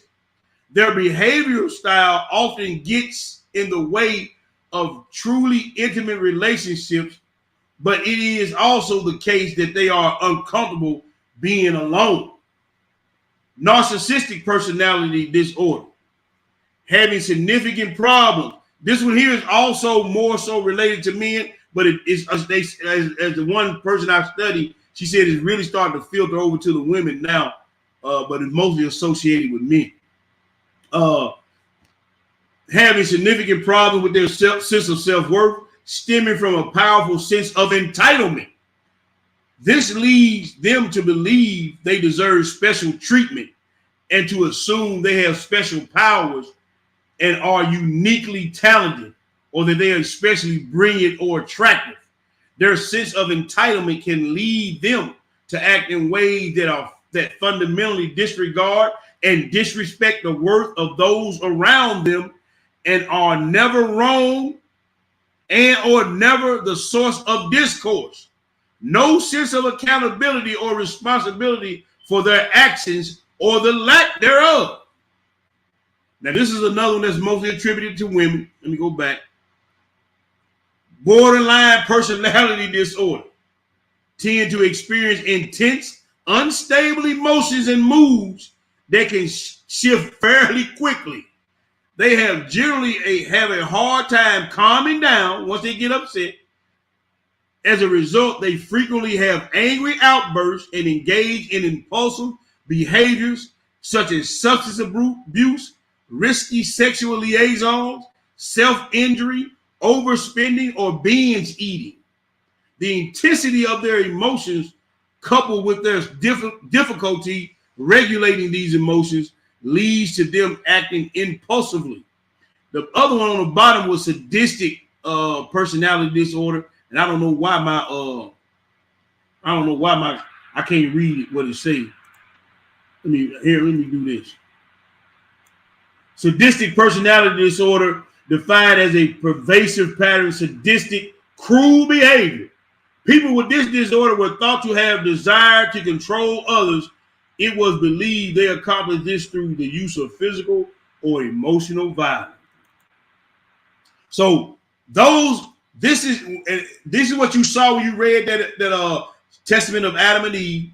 This is what you see in pervasive and all throughout Israel right now, with all the killing and stealing and robbing and lack of empathy and lack of concern and lack of respect for God's law, or just common courtesy within our people. But let's go read it in the scriptures now. Sirach the 10. Let me pull it up in the room for the brothers and sisters. All right. Sirach the 10. And we're going to pick it up, brother. We're going to pick it up at verse 7. And then we're going to read verse 7, then we're going to skip down. Go ahead and read. Verse 7. Uh-huh. Pride is hateful before Elohim and man. And by both does one commit iniquity. And by both does one commit iniquity. Pride is hateful. Skip down to verse 12, brother. What do it say? The beginning of pride is when one departed from Elohim. And his heart is turned away from his maker. Yes, sir. For pride is the beginning of sin. And we saw that in that Revelation 17, did we not? In the heavens. Go ahead. And he that has it shall pour out abominations. And therefore the Most High brought upon them strange calamities and overthrew them utterly. The Most High has cast down the thrones of pride princes. That's right. Set up the meek in their stead. All right, skip down, bro. That's all I want to skip down to verse 18. Read 18 through 21. Verse 18. Pride was not made for men, nor furious anger for them that are born of a woman. So you operating in pride, you operating in one of the pillars of Babylon, you operating in the works of Hashatan, and it's gonna lead to one of these personality disorders and go get you caught up now. Go ahead. 19. They that fear the Most High are a sure seed, and they that love him an honorable plant. Yes, sir. They that regard not the law are a dishonorable seed. They that transgress the commandments are a deceivable seed. You see that? Yes, sir. Among brethren, he that is chief is honorable. So are they that fear the Most High in his eyes. Yes, sir. The fear of the Most High goeth before the attaining of authority. That's right. But roughness and pride is the losing thereof. So didn't Satan lose his seat as a covering cherub? Yes, sir. With that roughness and pride? Because he didn't want to bow to the image of God? Yep. Same thing gonna happen to you. The same thing that happened to us. Look at our people. Ain't we the law? We the scripture say, Israel, thou have fallen. We look how far from where we was to where we are now. We the sorriest thing walking the planet right now. Because we prideful. Let's go to the next place, bro. Let's go to the next place. Let's go to, let me go back to the PowerPoint. Jeremiah 42. Let's go to Jeremiah 42. Jeremiah 42. We're going to read 20 through 22. Next thing, lying, pride, lying, all that. And we wonder why our people, see, we done had too much untreated trauma, Hebrew. See, all these things, people ask, well, how do people come up with these personality disorders? Untreated trauma from a childhood or event in their life. And then now you've been had that evil spirit mingled amongst you. Now you got that disobedient spirit on you, that unclean spirit on you, and that's how these see just like with Saul and all the rest of them. It started out with something small, right? And then it ended up in one of these things, and a lot of these things like this borderline, antisocial personality disorder, and then narcissistic personality disorder. From the study that I've been doing, they say, man, it's therapists, psychologists, and psychiatrists say, clinical psychologists say, them two personality disorders right there, they very rarely see people come up out of it. And if it is, it's just like a little glacial, little small change, not enough to change the dynamic with the people that so-called they loved ones around them. So if the Most High let one of these spirits get on you, you done. You done. Just like Satan. Jeremiah 42:20, bro. What do you say? Jeremiah, let me get there. 42 and 20. For you dissemble in your hearts. You lying in your mind. Go ahead and read. When ye sent me unto the Most High your Elohim, saying, pray for us unto the Most High our Elohim, and according unto all that the Most High our Elohim shall say, so declare unto us, and we will do it. You see how they lying to the man of God? Yes, sir. You see how people, and my brother on the line with me right now, he know ain't not. Folks will come up and tell you to pray for them and know good doggone well they ain't got no thought in their mind to turn and do right. You know they want you to pray for them? This is what they want you to pray. Uh-huh. Will you pray and ask the Lord to leave me alone while No. I do my wickedness? That's what they want. You're exactly right. You are exactly right. That's what they want. They want the Lord to leave them alone. They want somebody who they think got the most high ear to go to the Lord and pray for them, tell the Lord leave them alone so they can go back to doing what they've been doing. Right.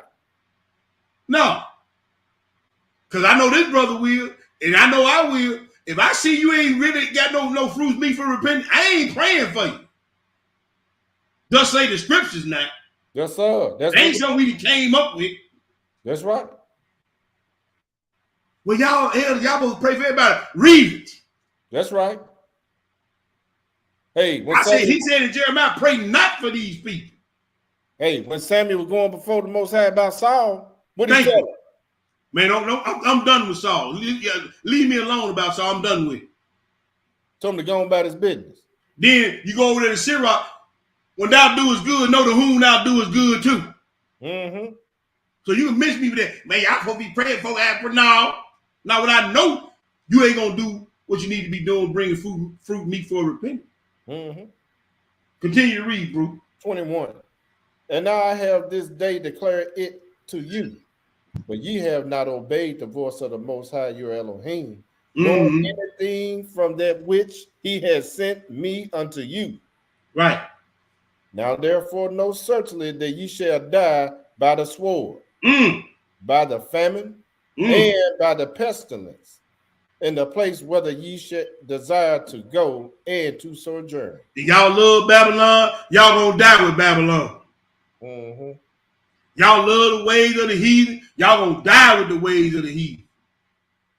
Wherever place you go to, you set your mind to go. Whatever your place whoever you set your mind to join up with, that's where you gonna die. Y'all just ready for yourself. Hands that shed innocent blood. Let's go to the book of Susanna in the Apocrypha. Let's go to the book of Susanna in the Apocrypha, brother. Mm-hmm. Pull that up.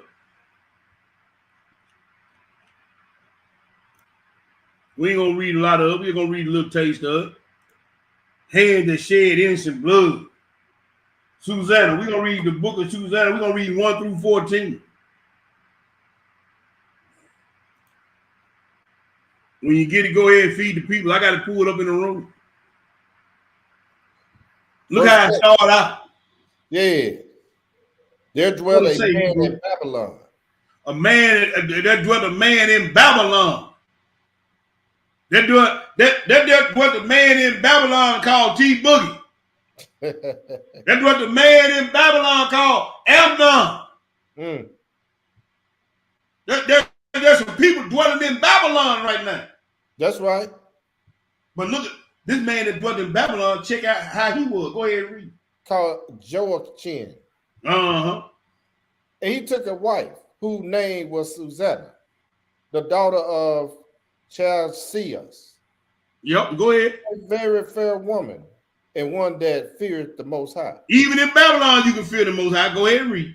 Her parents also were righteous and taught their daughter according to the law of Moses. Yes, sir. Now Joachim was a great rich man and had a fair garden joined unto his house. And to him resort the Jews, because he was more honorable than all others. Yes, sir. The same year were appointed 2 other ancients of the people to be judges. Yeah. Such as the Most High spake of, that wickedness came from Babylon. Came from where? Babylon. Uh-huh. From ancient judges who seems to govern the people. Who seem to govern the people. Now, these were Jews, so they had to be Yahudim that were coming to this brother's house to judge the people. But they said, who seemed to govern the people. Of the wickedness that came from the ancient judges that was in Babylon. Line. Go ahead and read, brother. Verse 6. He kept much at Joachim's house, and all that had any suit in law came unto them. Yeah. Now, when the people departed away at noon, Susanna went into her husband's garden to walk. Right. And the two elders saw her going in every day and walking, so that their lust was inflamed towards her. Yeah. And they perverted their own mind. They did what? Perverted their own mind. Contamination and pollution by inclusion and self-delusion. Mm-hmm. Go ahead. And turned away their eyes, that they might not look into heaven, nor remember just judgments. Now these Negroes know they wrong, and they even gonna turn their face, either their mind, so they won't be able to look up to God. Know they got to remember these just judgments. Go ahead. 10. And albeit that both were wounded with her love, yet durst not one show another his grief. For they were ashamed to declare their lust, that they desired to have to do with her. Yet they watched diligently from day to day to see her. Uh-huh. And the one said to another, let us now go home, for it is dinner time. See, they lying to each other. Mm-hmm. Well, they gonna act like they going home, but they coming back to look at the sister. Yeah. Go ahead. 14. So when they were gone out, they departed the one from another, and turning back again, they came to the same place. And after that, they have asked one another the cause. They acknowledged their lust. Then appointed they a time both together when they might find her alone. These supposed to be the elder judge. They plotting on raping this sister. Is she mad? Mm-hmm. See, that's what I'm saying. When you lie to yourself, you're lying to others, man, it just leads on down. But if they would have turned their eyes back to the heaven and turned their eyes back to the judgment, they wouldn't have been lying, they wouldn't have been plotting, they wouldn't have been lusting. See, let me tell y'all something. Sin, especially lustful sin, contaminates and perverses the just mind. Even when you know the law, if you give in to that sinful lust, it's going to pervert pervert a just mind. That's why you can't let that contamination come in there. See, one thing I always say, every sewer system got many toilets hooked up to it. And all them toilets is connected to the septic system. Now I'm going to ask you a question. Are you a toilet? Are you full of sugar, honey, iced tea? If you get my meaning. That's an acronym. Yes, sir. Are you full of it? Is your friend a toilet? Y'all connected to one another? That's why all the stuff going on in the assembly, going on in your home, going on up at work, because you a toilet connected to the same system that's polluting everything and everybody around you? Are you the pollution? These jokers were the pollution in the nation. They supposed to have been the elders. That's why we read last week. He said he gonna cut off head and tail, the ancients and the teachers. He cutting them off, but they're the ones that making the people fall. Boy, look. You don't mind if I say something? Man, speak on the Hebrew. You know, see, we can relate to a lot of this stuff. Man, we can live it for these folks. And when you got the elders of classes and all this stuff, mess around with the women. Come on now. In the class and stuff, man. Come on, bro. You see, we done seen it, ain't we? Ain't nothing changed, bro. We done seen this live and in living color. And I can tell you right now, it is still going on. It ain't even stopped. The bigger y'all sitting there, all them women and stuff, and single women and all that kind of stuff, it's gonna be some fun. What you always say in Hebrew? Fornication and adulteration. Fornication and adulteration going on. That's all that's going on. And guess who's gonna be heading up? Some of these horny ass elders. The elders and these football, the ones who supposed to be giving just judgment, they perverting judgment. And they clicking up with other jokers. And they, man, look, I ain't gonna get into it. Where we at, bro? Boy, let me get out of this. Yeah, get out of there, man. Let me get out of this, boy. These Negroes, boy, We just seen some stuff, bro. Yep. And these scriptures is jumping off the pages at us. And the joke gonna ask, man, when y'all gonna come back home? Man, that was my home. And you know me, man. You know I have a comeback. I should, but anyway, I would respect because there was an elder asked me that. I told him I am at home. Hold on, Hebrew. Give me 1 second.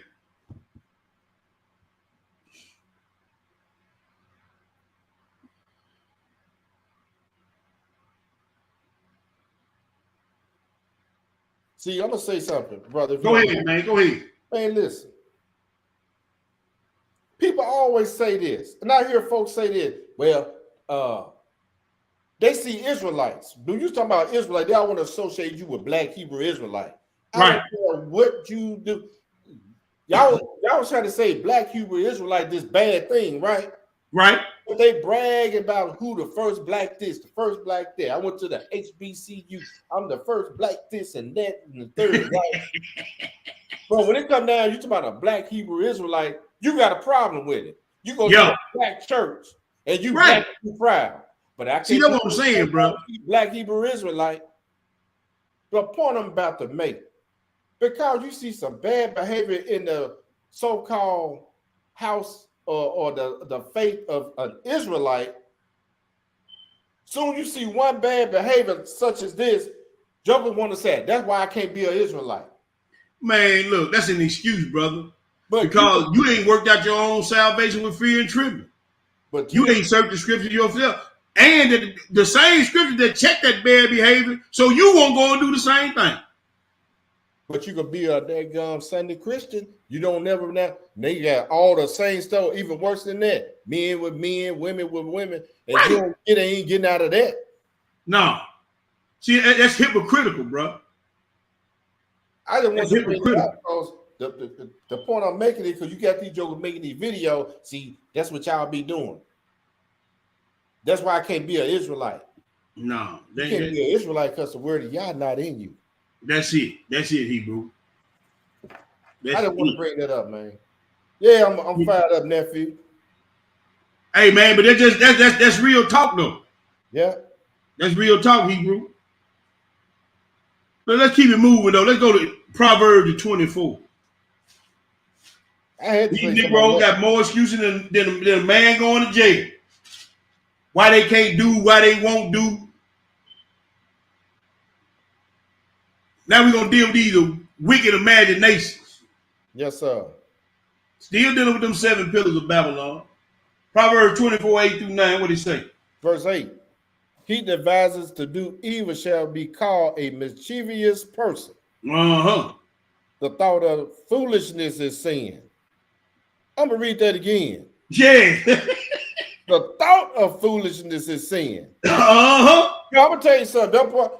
I got to watch myself on because you know them little thoughts of foolishness come up in your mind. That's sin. And see, I'm going to let you finish your thought, but let me throw something at the people. And I ain't trying to throw my nephew up on the bus, and he know what I'm referring to when we were down there at the feast day. And he had a bucket in the back of his truck, and the brew was telling him about the bucket, right?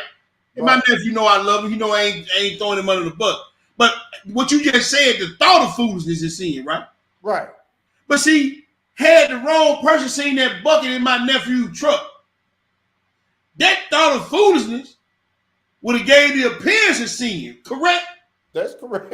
And the book say abstain from the very appearance of sin. It may not be sin. It may not be nothing in you, but it can cause somebody else to fall. You see what I'm saying? Because people so it's just like when we talking to the sisters and everything about how they dress and everything, it may not be, you may not have no mild intention whatsoever. But he said abstain from the very appearance of sin. See, brother, you know, we don't need to show anything that's gonna put a bad thought in somebody's mind because they can take that bad thought and run with it. Mm-hmm. You got to be on guard at all times, brothers and sisters. Yeah. But go ahead and finish it out, Hebrew. I mean, finish your thought, bro. No, I'm done. Okay. Foolishness is sin, and the scorner is an abomination to men. And the scorn is an abomination. Abomination. You want to be an abomination to the Most High? Mm. You want to be an abomination to your friends, your brothers, your sisters? If you're a scorner, you're an abomination to us, man.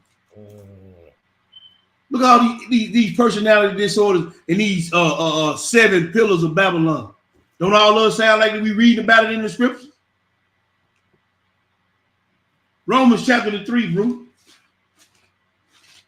Romans chapter 3. People may ask, man, why y'all be reading all these scriptures? Why y'all be reading all that stuff? Oh, why is it? It ain't that crucial, is it? Yeah, it is. Look at the state of our people. Yeah. Look at the state of look at your state. Why you so jacked up? Why we so jacked up? Yeah, it's crucial we read these scriptures.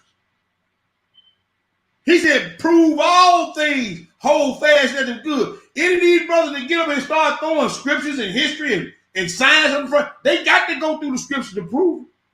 Because we've been lied to for so long. See, y'all ain't got no attention span to even go through the scriptures and find out what's really going on in the world, in the spirit realm, in your mind. We don't even want to take the time to do that. While we read all the scriptures, hell, you need it. I need it. Mm-hmm. Because what's wrong with you now? You too busy being entertained. That's what he said in John 6, right? He said, the words I speak unto you, they are spirit and they are life, right? Because the more you hear this word, just like when Moses went up to the mount, he was up there getting that word and he was starting to transfigure, right? Come on now. That's what you got to keep hearing this word so you can renew your mind. Your mind, like you said, through this whole series, man, some of us, I even confess myself, I've been Hellenized. But I ain't that's it, bro. We all have. Because at a point, if you thoroughly Hellenized, you at the point of no return, man. Man, hey, and all praise to the Most High Yah that He seen fit to lead that little sliver for us, that little sliver of light in us. And we started turning back to the light and turning away from the dark. Are we all the way there? No, I'll be the first one to admit I know I ain't. Me either. But boy, guess what? I'm scratching, fighting the car, trying to get there. Yep. That's all. Hallelujah. That's right. Romans 3, bro. Yeah, just want 15 to 18. What does it say? Verse 15. Their feet are swift to shed blood. Destruction and misery are in their ways. Mm-hmm. And the way of peace have they not known. There is no fear of Elohim before their eyes. And they ain't got no fear of Elohim. You see how these people do? How they kill in a moment's notice, in the blink of an eye? You see how these brothers leave their families, their children, their wives behind for another woman in the blink of an eye? You see how a joker will steal from you, breaking your car? They feet run swift to evil, man. And they ain't got no fear of the Most High before them. Feet that run to evil. Deuteronomy 19, bro. The false witnesses. Deuteronomy chapter 19. Deuteronomy 19, 15 through 19. Let me get there. Deuteronomy chapter. When you get it, go ahead and feed the people. All right. Deuteronomy chapter 19. I'm typing it in on my computer. You know, I like. Okay, you good, bro. Deuteronomy chapter 19 and 15, and it reads, one witness shall not rise up against a man for any iniquity, right, or for any sins, in any sin that he sinneth. At the mouth of 2 witnesses, or at the mouth of 3 witnesses, shall the matter be established. Yes, sir. If a false witness rise up against any man to testify against him that which is wrong, then both the men between whom the controversy is shall stand before the Most High, before the priests and the judges, which shall be in those days. Mm-hmm. And the judges shall make diligent inquisitions. What kind of inquisition? Diligent. See, I'm gonna ask a whole lot of questions. And I know some of the questions I'm gonna ask gonna make you uncomfortable. But it said I gotta make diligent inquisition. That means I can't leave no stone unturned where a lie might be laying up under them. Right. He didn't say make diligent inquisition. Because a false witness, see, you ever seen somebody murder somebody, brother, and then they get up on the witness stand and start crying them crocodile tears? Yeah. And then they go 2 years later, case in point, like I just got to talking about, this same dude that jumped on this little 17-year-old boy in the restaurant had just got out of jail for murder. But he's up there crying like he's sorry. Sorry, got caught. That's all it was. See, I'm going to make diligent inquisition. And like I told you before, if I ain't getting what I want, I think if the spirit tells me now they still lying, I'm going to adjure you before the Most High. So the false witness slick with it now. Yes, sir. A narcissistic personality slick with it. An antisocial personality disorder, they slick with it. Have God said that thou shalt not eat? You see what I'm saying? Yep. For he doesn't know in the day that you eat it, you shall be as gods. False witness. They sleep. Go ahead, brother. And behold, if the witness be a false witness and had testified falsely against his brother, then shall you do unto him as he had thought to have done unto his brother. Now, y'all just heard from the word of the Most High, from the Torah, from the law this brother just read. Now, whatever you try to do now, we gonna pray that same thing be brought down on your head. Now, Amnon, you just read that now. You see that, didn't you? Yep. So don't y'all get no rocks in your jaw when the judgment come down now. Man, the elder said, man, they supposed to be elder and they in there praying that the same thing happen. That ain't my word and the word of the Most High.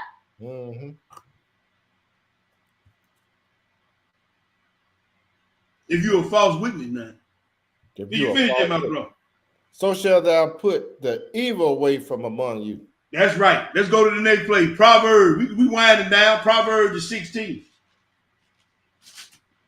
Deal with this sowing discord amongst the brothers. Got a lot of that going on. Man, we got a lot of that going on.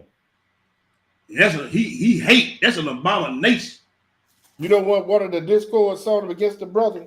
Man, they ain't part of this ministry. Don't have nothing to do with them. That's sowing discord amongst the brothers. Am I lying, brother? See, a lot of people then got away with wrong for so long that they really think that they pastor, they teacher, they moray is in the right. But I'm like David on that, Amnon. What's that? He said, I was angry at the wicked when I saw their prosperity. When I saw the prosperity of the wicked, I was angry. He said, but when I went into the house of the Most High, he said, then understood I therein. See, long run, short run, he gonna get you. I ain't seen nobody that's been born that ain't died. Every man that ever been born gonna die, and every man that goes on to Sheol or wherever, you gonna have to stand before the judge. Long run, short run, he gonna get you.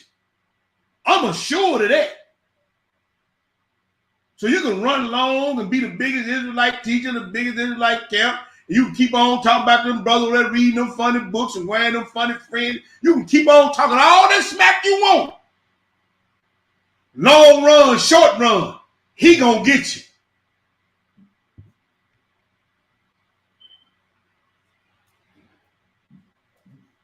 You showing discord amongst the brethren. Got 5 Israelite camps in the city, and we can't take the city over. But everybody claiming to stand on the word of the Most High and being led by the Ruach HaKodesh. That's what everybody claim.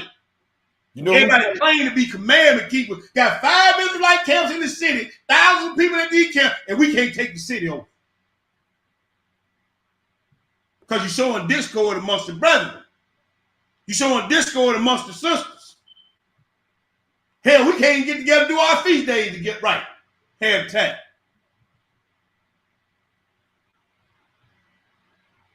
Y'all talk about the Sunday Christian.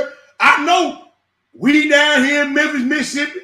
IUIC down here in Memphis, Mississippi. IOG down here in Memphis, Mississippi. ISUBK down here. Sons of Thunder. I know y'all down here. I know some more brothers around here. They ain't even got no camp affiliation. They're around here. But we can't take the city over. Why? So in discord amongst the brothers. Everybody want to be the big muckety muck. Everybody want to be looked at in a certain way. Everybody want to do the works of Satan. And you know what it is? COINTELPRO operation. Boom, you hit the nail on the head, bro. They don't want us together. They don't want what they said, man. He said, man, look, that's cloning Tyrone. That's what they doing. That's exactly when they all die off. Guess what? Another group will come with the same old fuck. You know how we know? What's the script where John was with Messiah and he saw some brothers casting out in the name? He said, man, look, and they tried to forbid them not to do the work. Right. He said, they ain't walking with us. He said, man, they ain't part of our crew. He said, man, they ain't against us, they fool. And Messiah told him, what? Leave them alone. They over there doing the work. They over there doing the work and leave them alone. Back then, man. That's right. I love my brothers draining them young brothers out there. And they asked him, hey man, y'all want the mic? I said, man, no, we finna sit back and enjoy what y'all doing. That's right. Got to be in front of no mic every time you turn around, trying to show off what you know and don't. No, man, let them leave them brothers alone, let them do the work. Sit there and enjoy them brothers, support them brothers. Yeah. But everybody want to be prime time, baby. Man, we like to eat. We like to be spiritually fed. That's it. But everybody want to be the big muckety muck. Mm-hmm. Next last page. You got one more slide. Proverbs 16, 27 and 28. What did it say? And a godly man diggeth up evil. Mm-hmm. And in his lips there is as a burning fire. Yes, sir. A former man's sword strife, and a whisperer separateth chief friends. Now, Amnon, have you seen that? Yeah. Ain't you seen that? Yes, sir.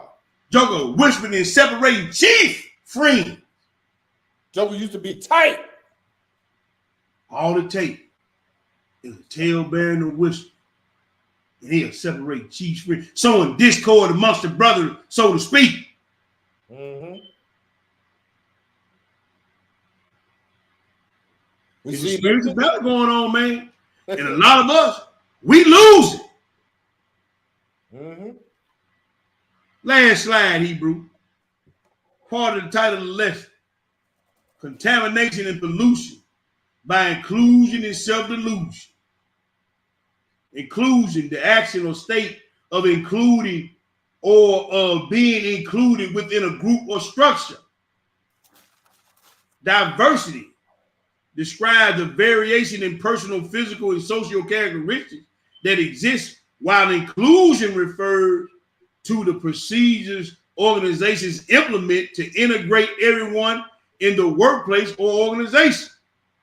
In other words, diversity indicates what, and inclusion the how. So you can be in Babylon just like Jehoiachin and Susanna would, but don't get included and diluted and polluted within Babylon. See, we want to use the word diversity, but diversity is the what. You can have many different people, but you can't be joined in with all those many different people like our forefathers so often did and like we so often do today. Exodus the 32.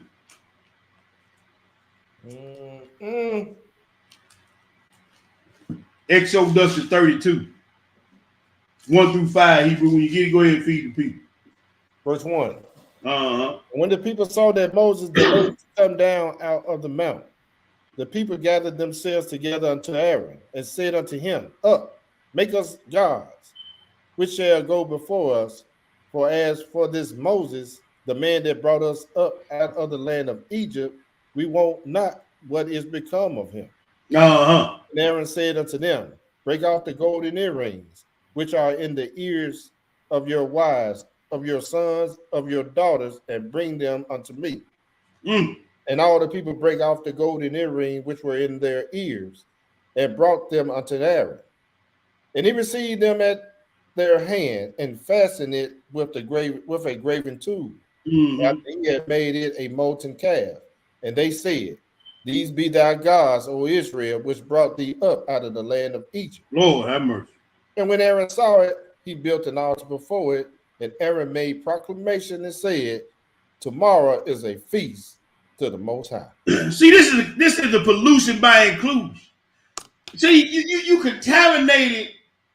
You gonna just call the man who is the high priest, elder, just because he said something, all y'all fell for.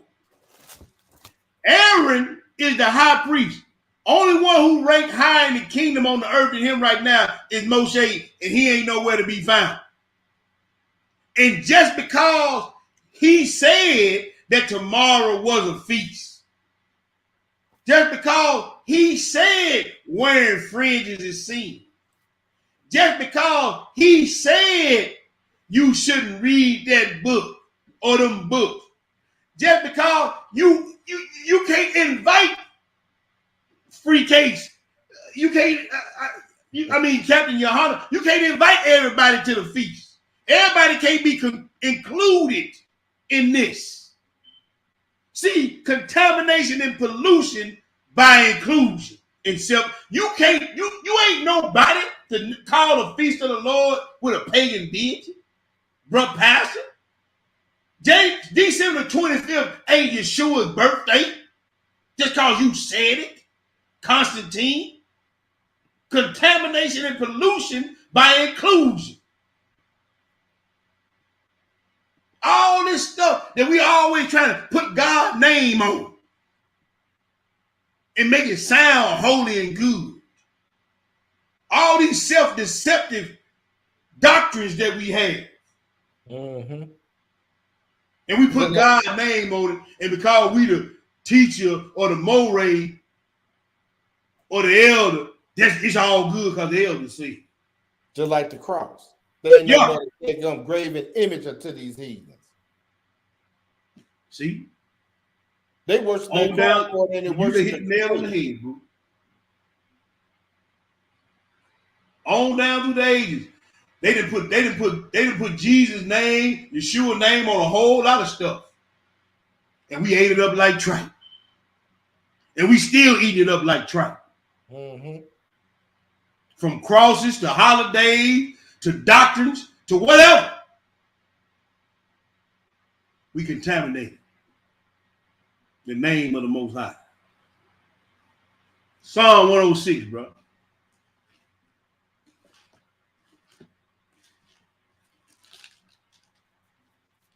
Psalm 106, 21 through 29. We almost done. I know y'all ready for us to get out of here. 21 through 29. What did it say, Hebrew? They forgot Elohim, their Savior, which had done great things in Egypt. Right. Wonderful works in the land of Ham, and terrible things by the Red Sea. Therefore he said that he would destroy them, had not Moses, his chosen, stood before him in the breach. Yes, sir. To turn away his wrath, lest he should destroy them. Yeah, they despised the pleasant land. They believed not his word. That's right. But murmured in their tents. He heard. Look, he heard you in your house murmur. Yeah. He heard you in your bedroom murmur.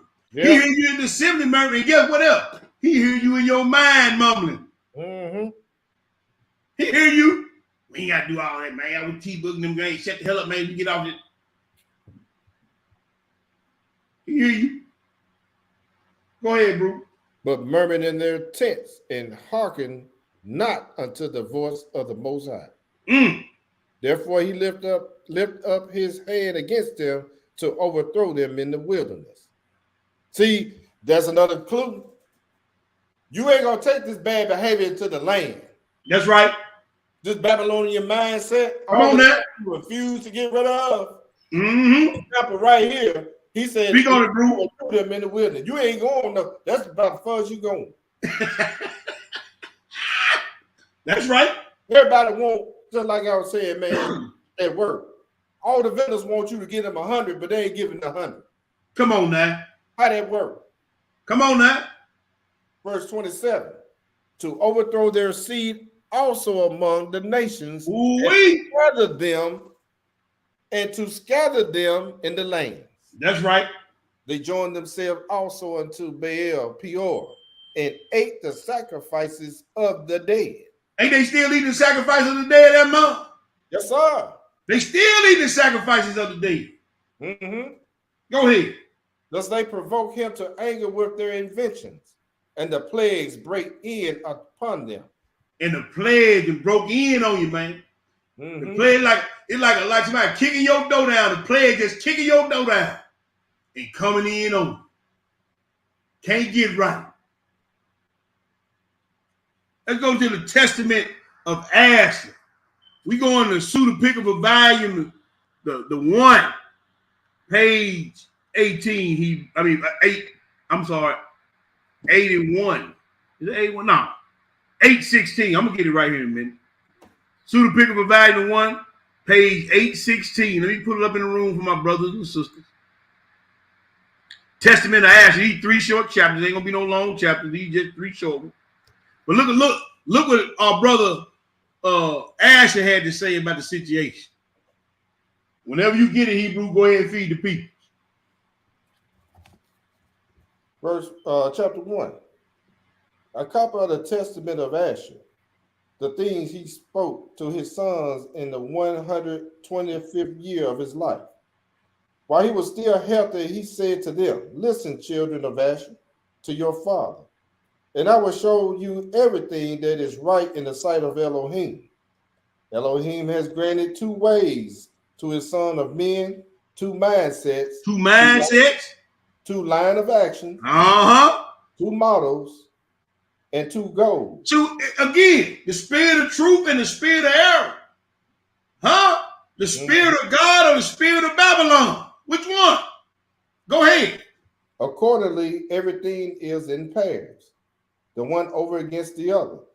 The 2 ways are good and evil. Concerning them are 2 dispositions within our breasts. Yes, sir. That chosen between them. If the soul wants to follow the good way, all of its deeds are done in righteousness, and every sin is immediately repented. Yes, sir. Contemplating just deeds and rejecting wickedness, the soul overcomes evil and uprooted sin. But if the mind is disposed towards evil, all of its deeds are wicked. That's right. Driving out the good. It accepts the evil and is overmastered by Belial. See, that's what I was talking about, them personality disorder.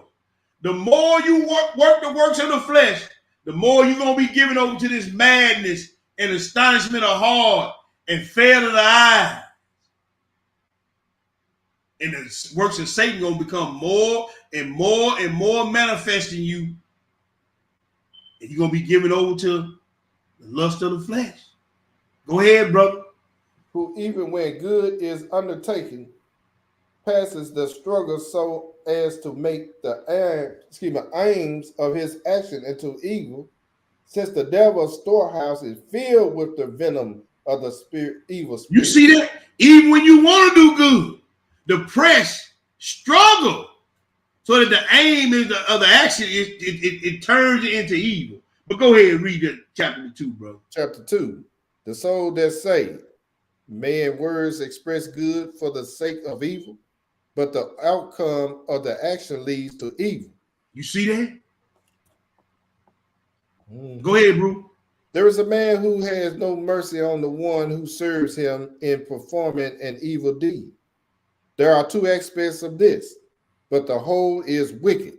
The whole is wicked. Go ahead. And there is a man who loves the one who does the evil, as he is himself involved in evil, so that he would choose to die in evil for the evildoer's sake. You see that? So you see on all the time on these gangster movies. Yeah. All these jokers that doing evil, like these gang mates, they love the one that doing evil, and then when they partner die, you see them cry just like a good man cries over a loved one falling. An evil man cries over the one that failed him doing the evil. Mm-hmm. So you can still have love and still be doing evil. Hmm. That's why I say you tell me about no you Israelite don't cut no ice with me. That's right. Because you can be an Israelite and still be wicked as hell. Hey man, that's what the book saying. Yeah. And the whole book is about tell Israel about turning from their wicked way. Tell you see what I'm saying, bro? Keep the law of Israel throughout from Genesis to Revelation. That's what I'm trying to tell you. So you see it right here. Uncle Ashley, he telling about it, ain't the man? Yes, sir. Go ahead. There are also two aspects of this, but the whole situation is evil. Mm-hmm. Although indeed love is there, yet in wickedness is evil concealed. In name it is as though it were good, but the outcome of the acts is to bring evil. Someone steals, deal unjustly, robs, cheats, but yet has pity on the poor. See, that's that Robin Hood syndrome. Yeah. Robin Hood was a thief, but he gave to the poor. But he was a thief. But he still was a thief. Mm-hmm. He still was breaking the law. He just that self-justification, man. Mm-hmm. And I hate to dig up old dirt and whatever. I ain't gonna even call the dude name, but that was a famous rapper. Last year before got killed, right? Yeah. And all I heard everybody say, well, he fed the people on Thanksgiving. We're gonna keep this tradition going because he fed the neighbors. But he made his money talking about drugs, killing his own people, and talking about women, calling them whores and prostitutes and this, that, and the third, and selling drugs. And giving out turkeys and stuff. But he was giving out turkeys, and that way, he did a lot for the community. It was still wicked and evil. Yeah.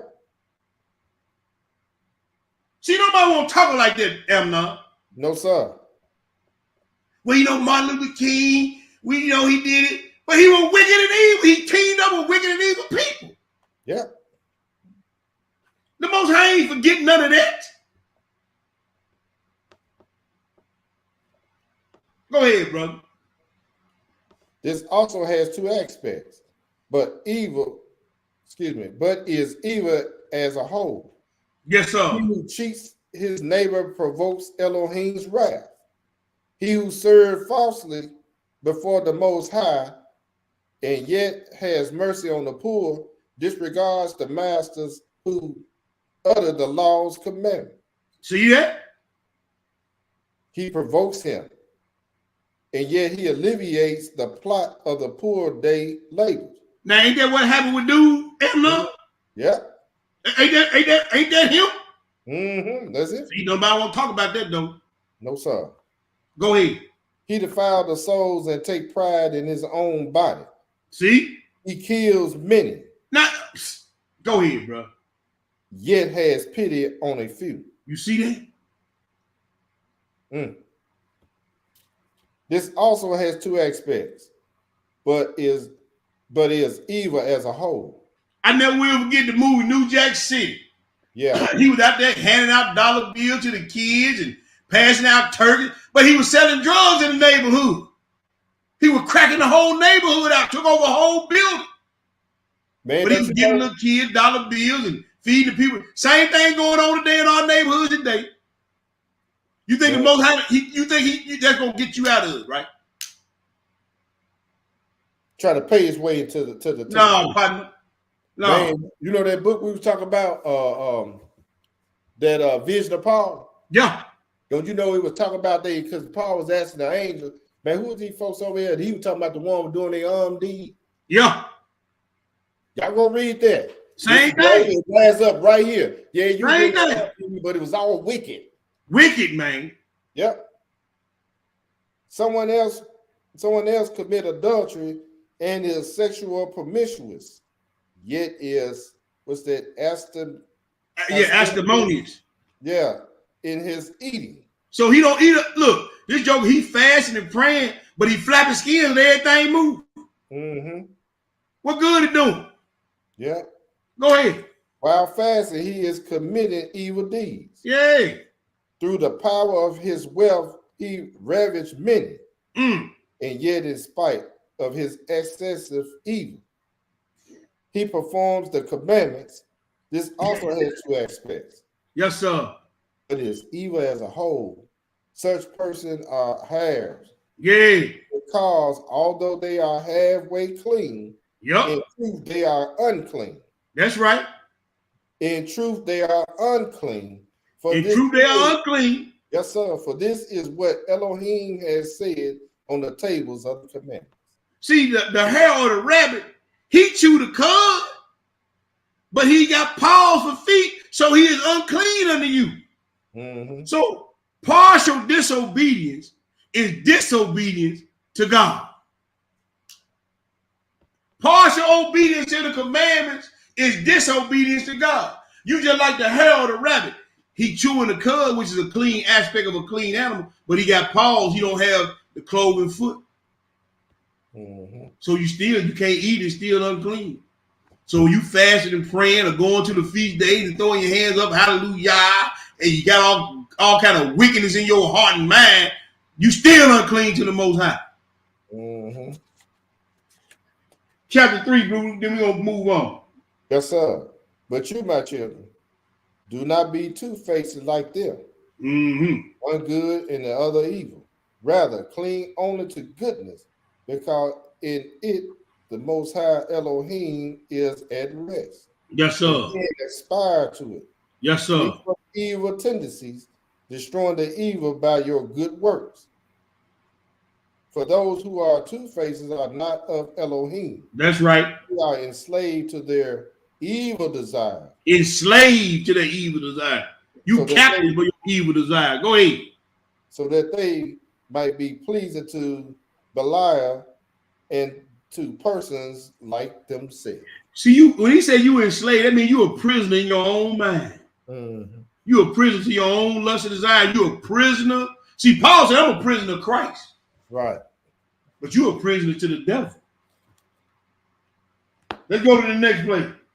Sirach the 33. Let me pull it up in the room. Sirach the 33. Let me get it up in the room for my brothers and sisters. Ecclesiasticus, the 33. We just going through some scripts, bro. Showing how we've been polluted and how we continue to be polluted. 33 and 13. We're gonna read 13 through 15. We almost through. We got 1, 2, 3, 4 more after this. If you got it, Brew, go ahead and feed the people. Ecclesiasticus, Sirach, chapter 33 and verse 13. As the clay is in the potter's hand, to fashion it at his pleasure, so man is in the hand of him that made him, to render to them as like him best. That's right. Good is set against evil. Yes, sir. Against death. So is the godly against the sinner, and the sinner against the God. Yes, sir. So look upon all the works of the Most High, and there are 2 and 2, one against another. Yes, sir. That's it. 2 and 2, one against the other. What we just read, that was a precept to that Testament of Asher. Now let's go back. Let's go to the Testament of Benjamin. Let's go back to the pseudepigrapha volume 1.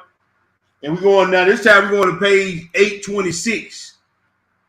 We was on 816. Let's go to 826 real quick. 826, brother. The Testament of Benjamin. We're going to read chapter 6 through 8. Let me get there. Let me get there for the people. All right, go ahead, bro. Chapter 6. The deliberations of a good man are not in control of the deceitful spirit, the liar. For the angel of peace guided his life. That's right. He does not look with passionate longing at corruptible things. Nor does he acclimate wealth out of love for pleasure. He does not find delight in pleasure, nor does he grieve his neighbors. That's nor right. does he stuff himself with delicacies. Nor is he led astray by visual excitement. A lot of folks led astray by visual excitement. Man, look, all these things we read about and all these disorders and all these pillars of Babylon, these lustful desire, all this stuff we read that you should not be. If you doing them, you doing the works of the devil and you still in Babylon. But the man, he said the Lord is his lot. He don't accumulate wealth out of love for pleasure. He accumulates wealth so he can help his brother man or his fellow man. Yeah, that's it.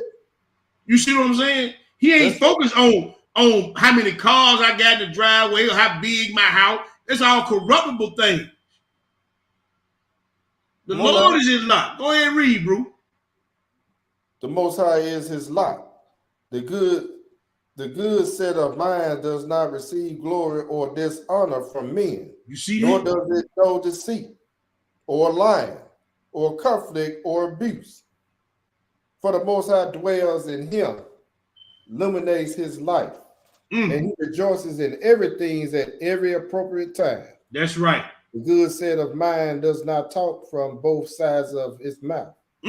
Praise and curse, abuse and honor, calm and strife, hypocrisy and truth, poverty and wealth, but it has one disposition. What? Uncontaminated and pure. See, now this is how you stay uncontaminated. This is how you stay unpolluted. Because your mind is set on things above and not on things of this earth. Uncontaminated and pure toward all men. That's right. There is no duplicity. He ain't got no double mind, no double tongue. That's right. There's no duplicity in his perceptions or his hearing. Whatsoever it does or speak or perceive, it knows that the Most High is watching over his life. For he cleanses his mind in order that he will not be suspected of wrongdoing either by men or by Elohim. You see that? Yes, sir. The works of Belial are twofold and have in them no integrity. No integrity. Keep on reading, bro, down in chapter 7. So I tell you, my children, flee from the evil of Belial, because he offered a sword to those who obey him. And the sword is the mother of the 7 evils. You see that? Yes, sir. You see that? Look, the sword is the mother of the 7 pillars of Babylon. 7 evils. Yea, 6 things that the Lord hates, yea, 7 are an abomination unto him. That's right. But it all started with what? Selfishness. That's right. And pride. That's right. Go ahead, brother. It receives them through Belial. Excuse me, Belial. Sorry. Good. The first is mortal corruption. Yes, sir. The second is destruction. The third is oppression. The fourth is captivity. The fifth is want. 6 is turmoil. Yeah. 7 is desolation. Yes, sir. It is for this reason that Cain was handed over by Elohim for 7 punishments. Yes, sir. When every 100th year the master brought upon him 1 plague. When he was 200 years old, suffering began, and in his 900th year, he was deprived of life. For he was condemned on account of Abel, his brother, as a result of all his evil deeds. Yes, sir. So in other words, he ain't forget nothing. I don't care how long it takes. No. He don't get away with nothing. Man, and look, you got 7 abominations in your heart. I'm going to give you 7 punishments. And they're going to follow you your whole life till you go into the dirt. Hey, that's what he said over there in Leviticus 26, ain't it? That's it. You 7 times more than the... Come on now. But Lamech was condemned by 70 times 70 until eternity. Those who are like Cain in their mortal corruption are hatred of brother shall be punished with a similar judgment. So all you that's angry with your brother, your sister without a cause, he said you shall be punished with a similar judgment. Sowing discord among the brothers, speak swift to run the evil, sowing discord, lying, false witness, handshaking. You're going to be punished with a similar judgment. Babylonian mindset. Chapter 8, then we're going to move on. Yes, sir. Chapter 8. But you, my children, run from evil, corruption, and hatred of brothers. That's right. Cling to goodness and love. For the person with a mind that is pure with love does not look on a woman for the purpose of having sexual relations. See that, brothers? He has no pollution in his heart, because upon him is resting the spirit of Elohim. Mm-hmm. But just as the sun is unpolluted, though it touches dung and slime, it dries up both and dries off the bad odor. So also the pure mind, though involved with the corruption of earth, purifies instead and is not itself corrupt. So that's what I was saying earlier. Though you in this world, you ain't of this world. Though you around Babylon, you ain't got to be like Babylon. Just like the sun takes away the stench of dung and slime. When you come in a room, when you act, when you walk, when you talk, you ought to take the stench out of the room, out of the house, out of the assembly. Your light ought to be shining so bright. Yes, sir. That stink and dung and slime cannot stand around you, cannot stand to be in your presence. But if it's always hanging around, like I said, I done said it before, I'm going to say it again. The bad thing about hanging around feces all the time is that you forget how it smells and you get used to the fly. So it's not a lifetime. You're going to dry up the dung and the slime. Let's go to the next place. 2 Peter. The world is polluted. Don't give in or mix in. 2 Peter, bro. 2 Peter. We go on to 2 Peter chapter 2, and we're going to read verses 15. I told y'all keep y'all marking 2 Peter. We will come back at the end. 2 Peter 2, 15 through 22, Hebrew. When you get it, go ahead and feed the people. Don't wait on me. 15. Which have forsaken the right way, and are gone astray, following the ways of Balaam, the son of Besor, who loved the wages of unrighteousness. Love the wage. But was rebuked for his iniquity. The dumb man speaking with man's voice forbade the madness of the prophet. That's right. These are wells without water. Yes, sir. Clouds that are carried with a tempest, whom the midst of darkness is reserved forever. Yes, sir. But when they speak great swelling words of vanity, they are lured through the lust of the flesh, through much wantonness. With much wantonness. Those that were clean escaped from them who lived in error. While they promise them liberty, they themselves are the servant of corruption. For of whom a man is overcome, of the same is he brought in bondage. Yes, sir. For if after they have escaped the pollution of the world through the knowledge of the Master and Savior Yeshua HaMashiach, after you escape the pollutions of Babylon, why you want to go back? That's right. Go ahead. They are again entangled therein and overcome.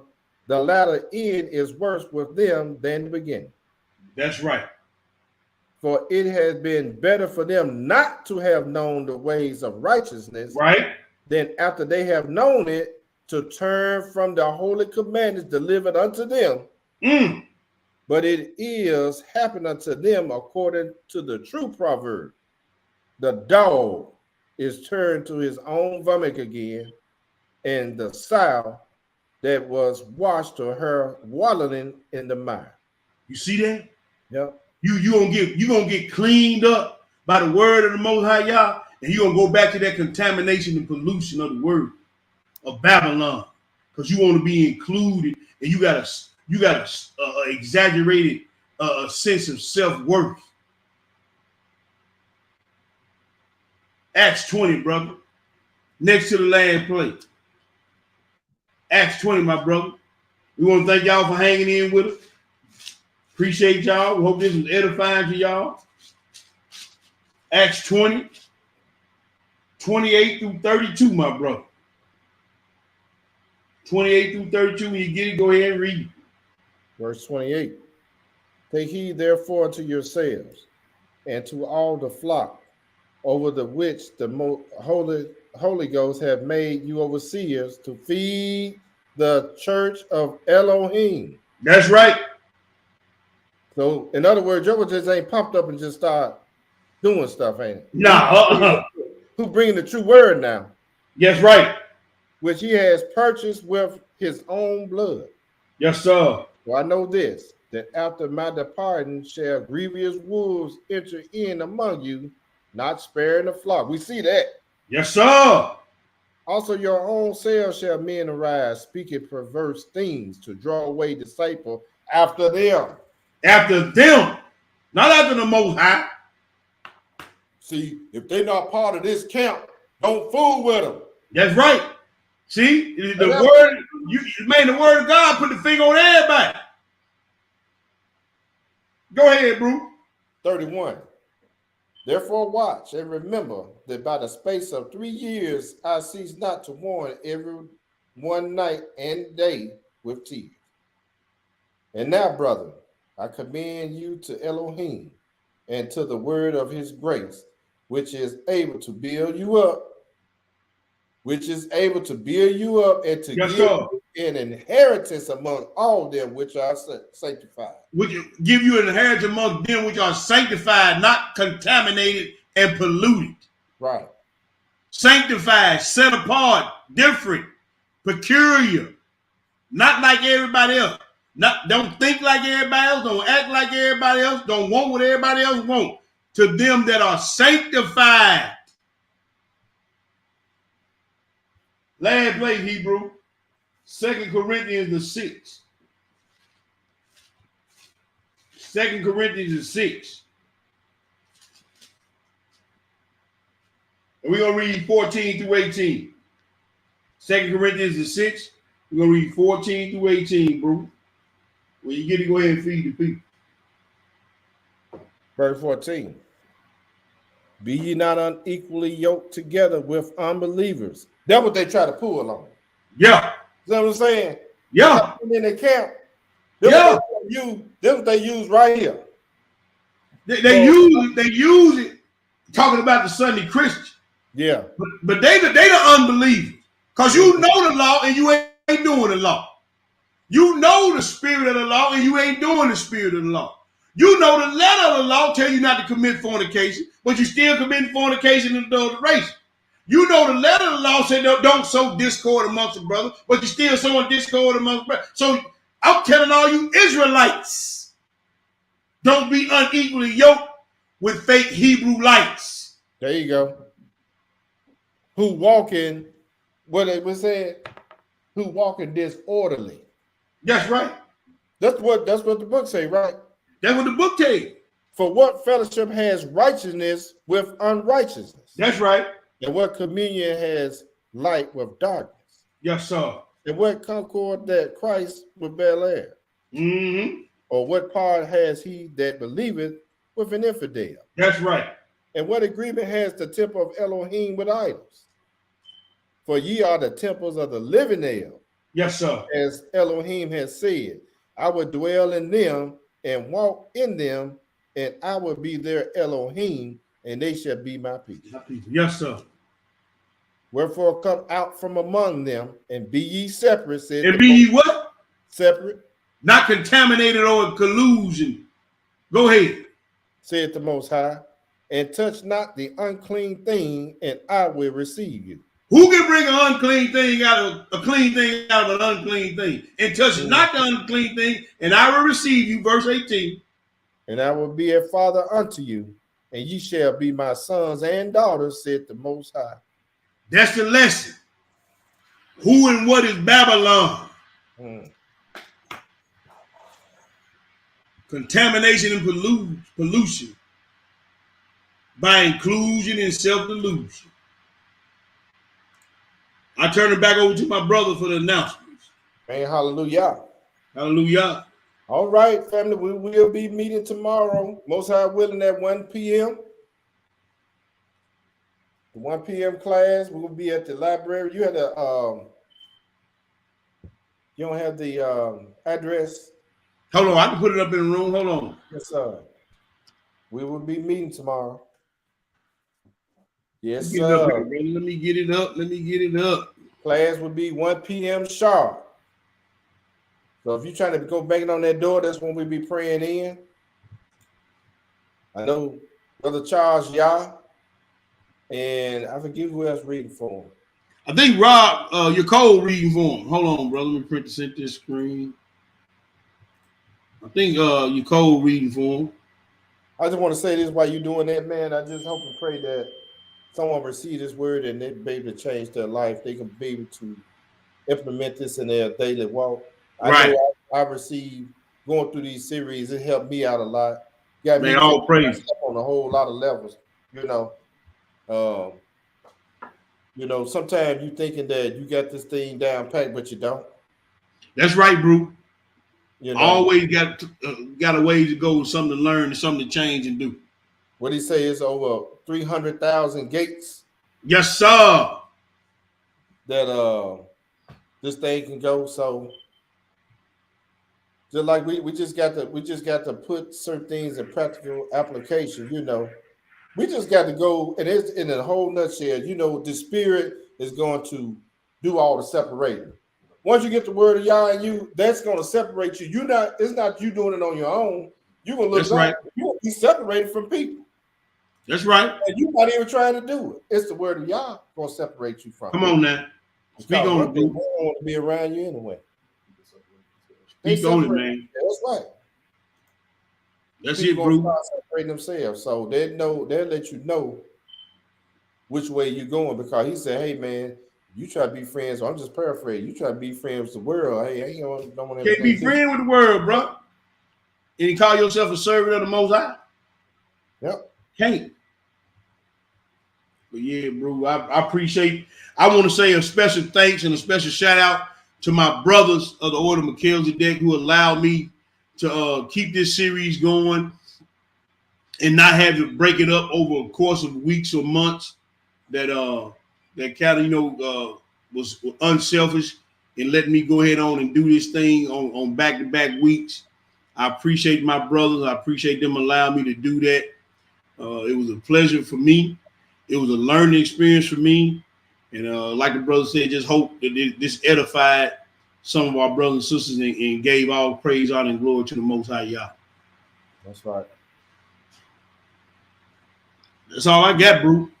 Hey, we are working on it. I know we got feast days coming up. We got to work on that. That's right.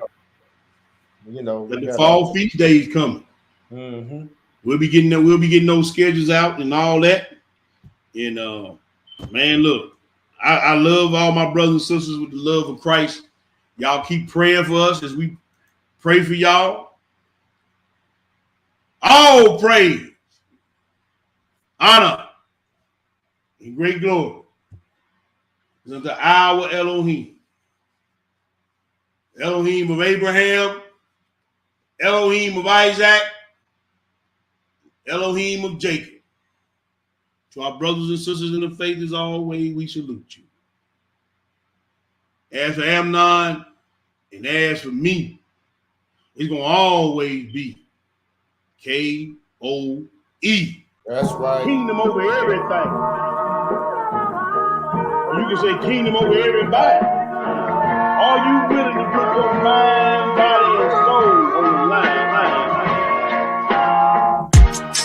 Call this kingdom over everything. I'm about my Abba's business, for I be my wedding ring. Married to the gospel and I'm faithful, never giving up. That's word to the chief. My belief in the spiritual. Do the work, plant the seed. Christ is what these people need. Not them doctors that y'all feed. Souls burning cause of greed. Hands to the piss out, like the swizz that from my brizz out. 10 toes biz out as I'm praying for my Chris out. Precept on them precepts while I let the spirit direct. Every move Menze. Can't let the serpent dizzy my soul away. Praying for the strength to make it through the day. Darts flying at me, but Ephesians keep me strapped. Pappy say he got me long as I worship his son. He say I'll never lack as long as he is number one. That's why I'm on my knees begging for forgiveness. Regardless what y'all think, this kingdom business. Call it KOE. I won't let you get my life. I won't let you get my body. I'm a soldier, yeah, how we gon' kill Illuminati? It's the kingdom over everything. We want the kingdom over everything. We call this KOE. I won't let you get my life. I won't let you get my body. I'm a soldier, yeah, how we gon' kill Illuminati? It's the kingdom over everything. We want the kingdom over everything. We call this KOE. Got the spirit of Moses up against Janus and Jambres, exposing the lies. That's why these preachers is mad at me. Repping the covenant that was gave to my fathers. The spirit of Abraham got me drinking the waters. I call that fully persuaded. I pray to y'all that I make it up out this booth I'm in. Spiritually speaking, spiritually speaking. From what I've been reading, as long as I'm breathing, this 613 and I mean it. I got this work and I'm fiending to do it. Study to prove it. You ain't gotta believe it. He gon' make do in this season. We gon' be bending a knee. We gon' help rule in this kingdom. For the wicked it ends. They all gon' burn in they sins. I'm on the straight path, never turning right or left. Narrow is the road to salvation. We talking life or death. That's why I'm on my knees begging for forgiveness. Regardless what y'all think, this kingdom business. Call it KOE. And he said to them all, if any man will come after me, let him deny himself and take up his cross daily and follow me. We call this KOE. Whosoever shall save his life shall lose it. Whosoever will lose his life for my sake, the same shall save it.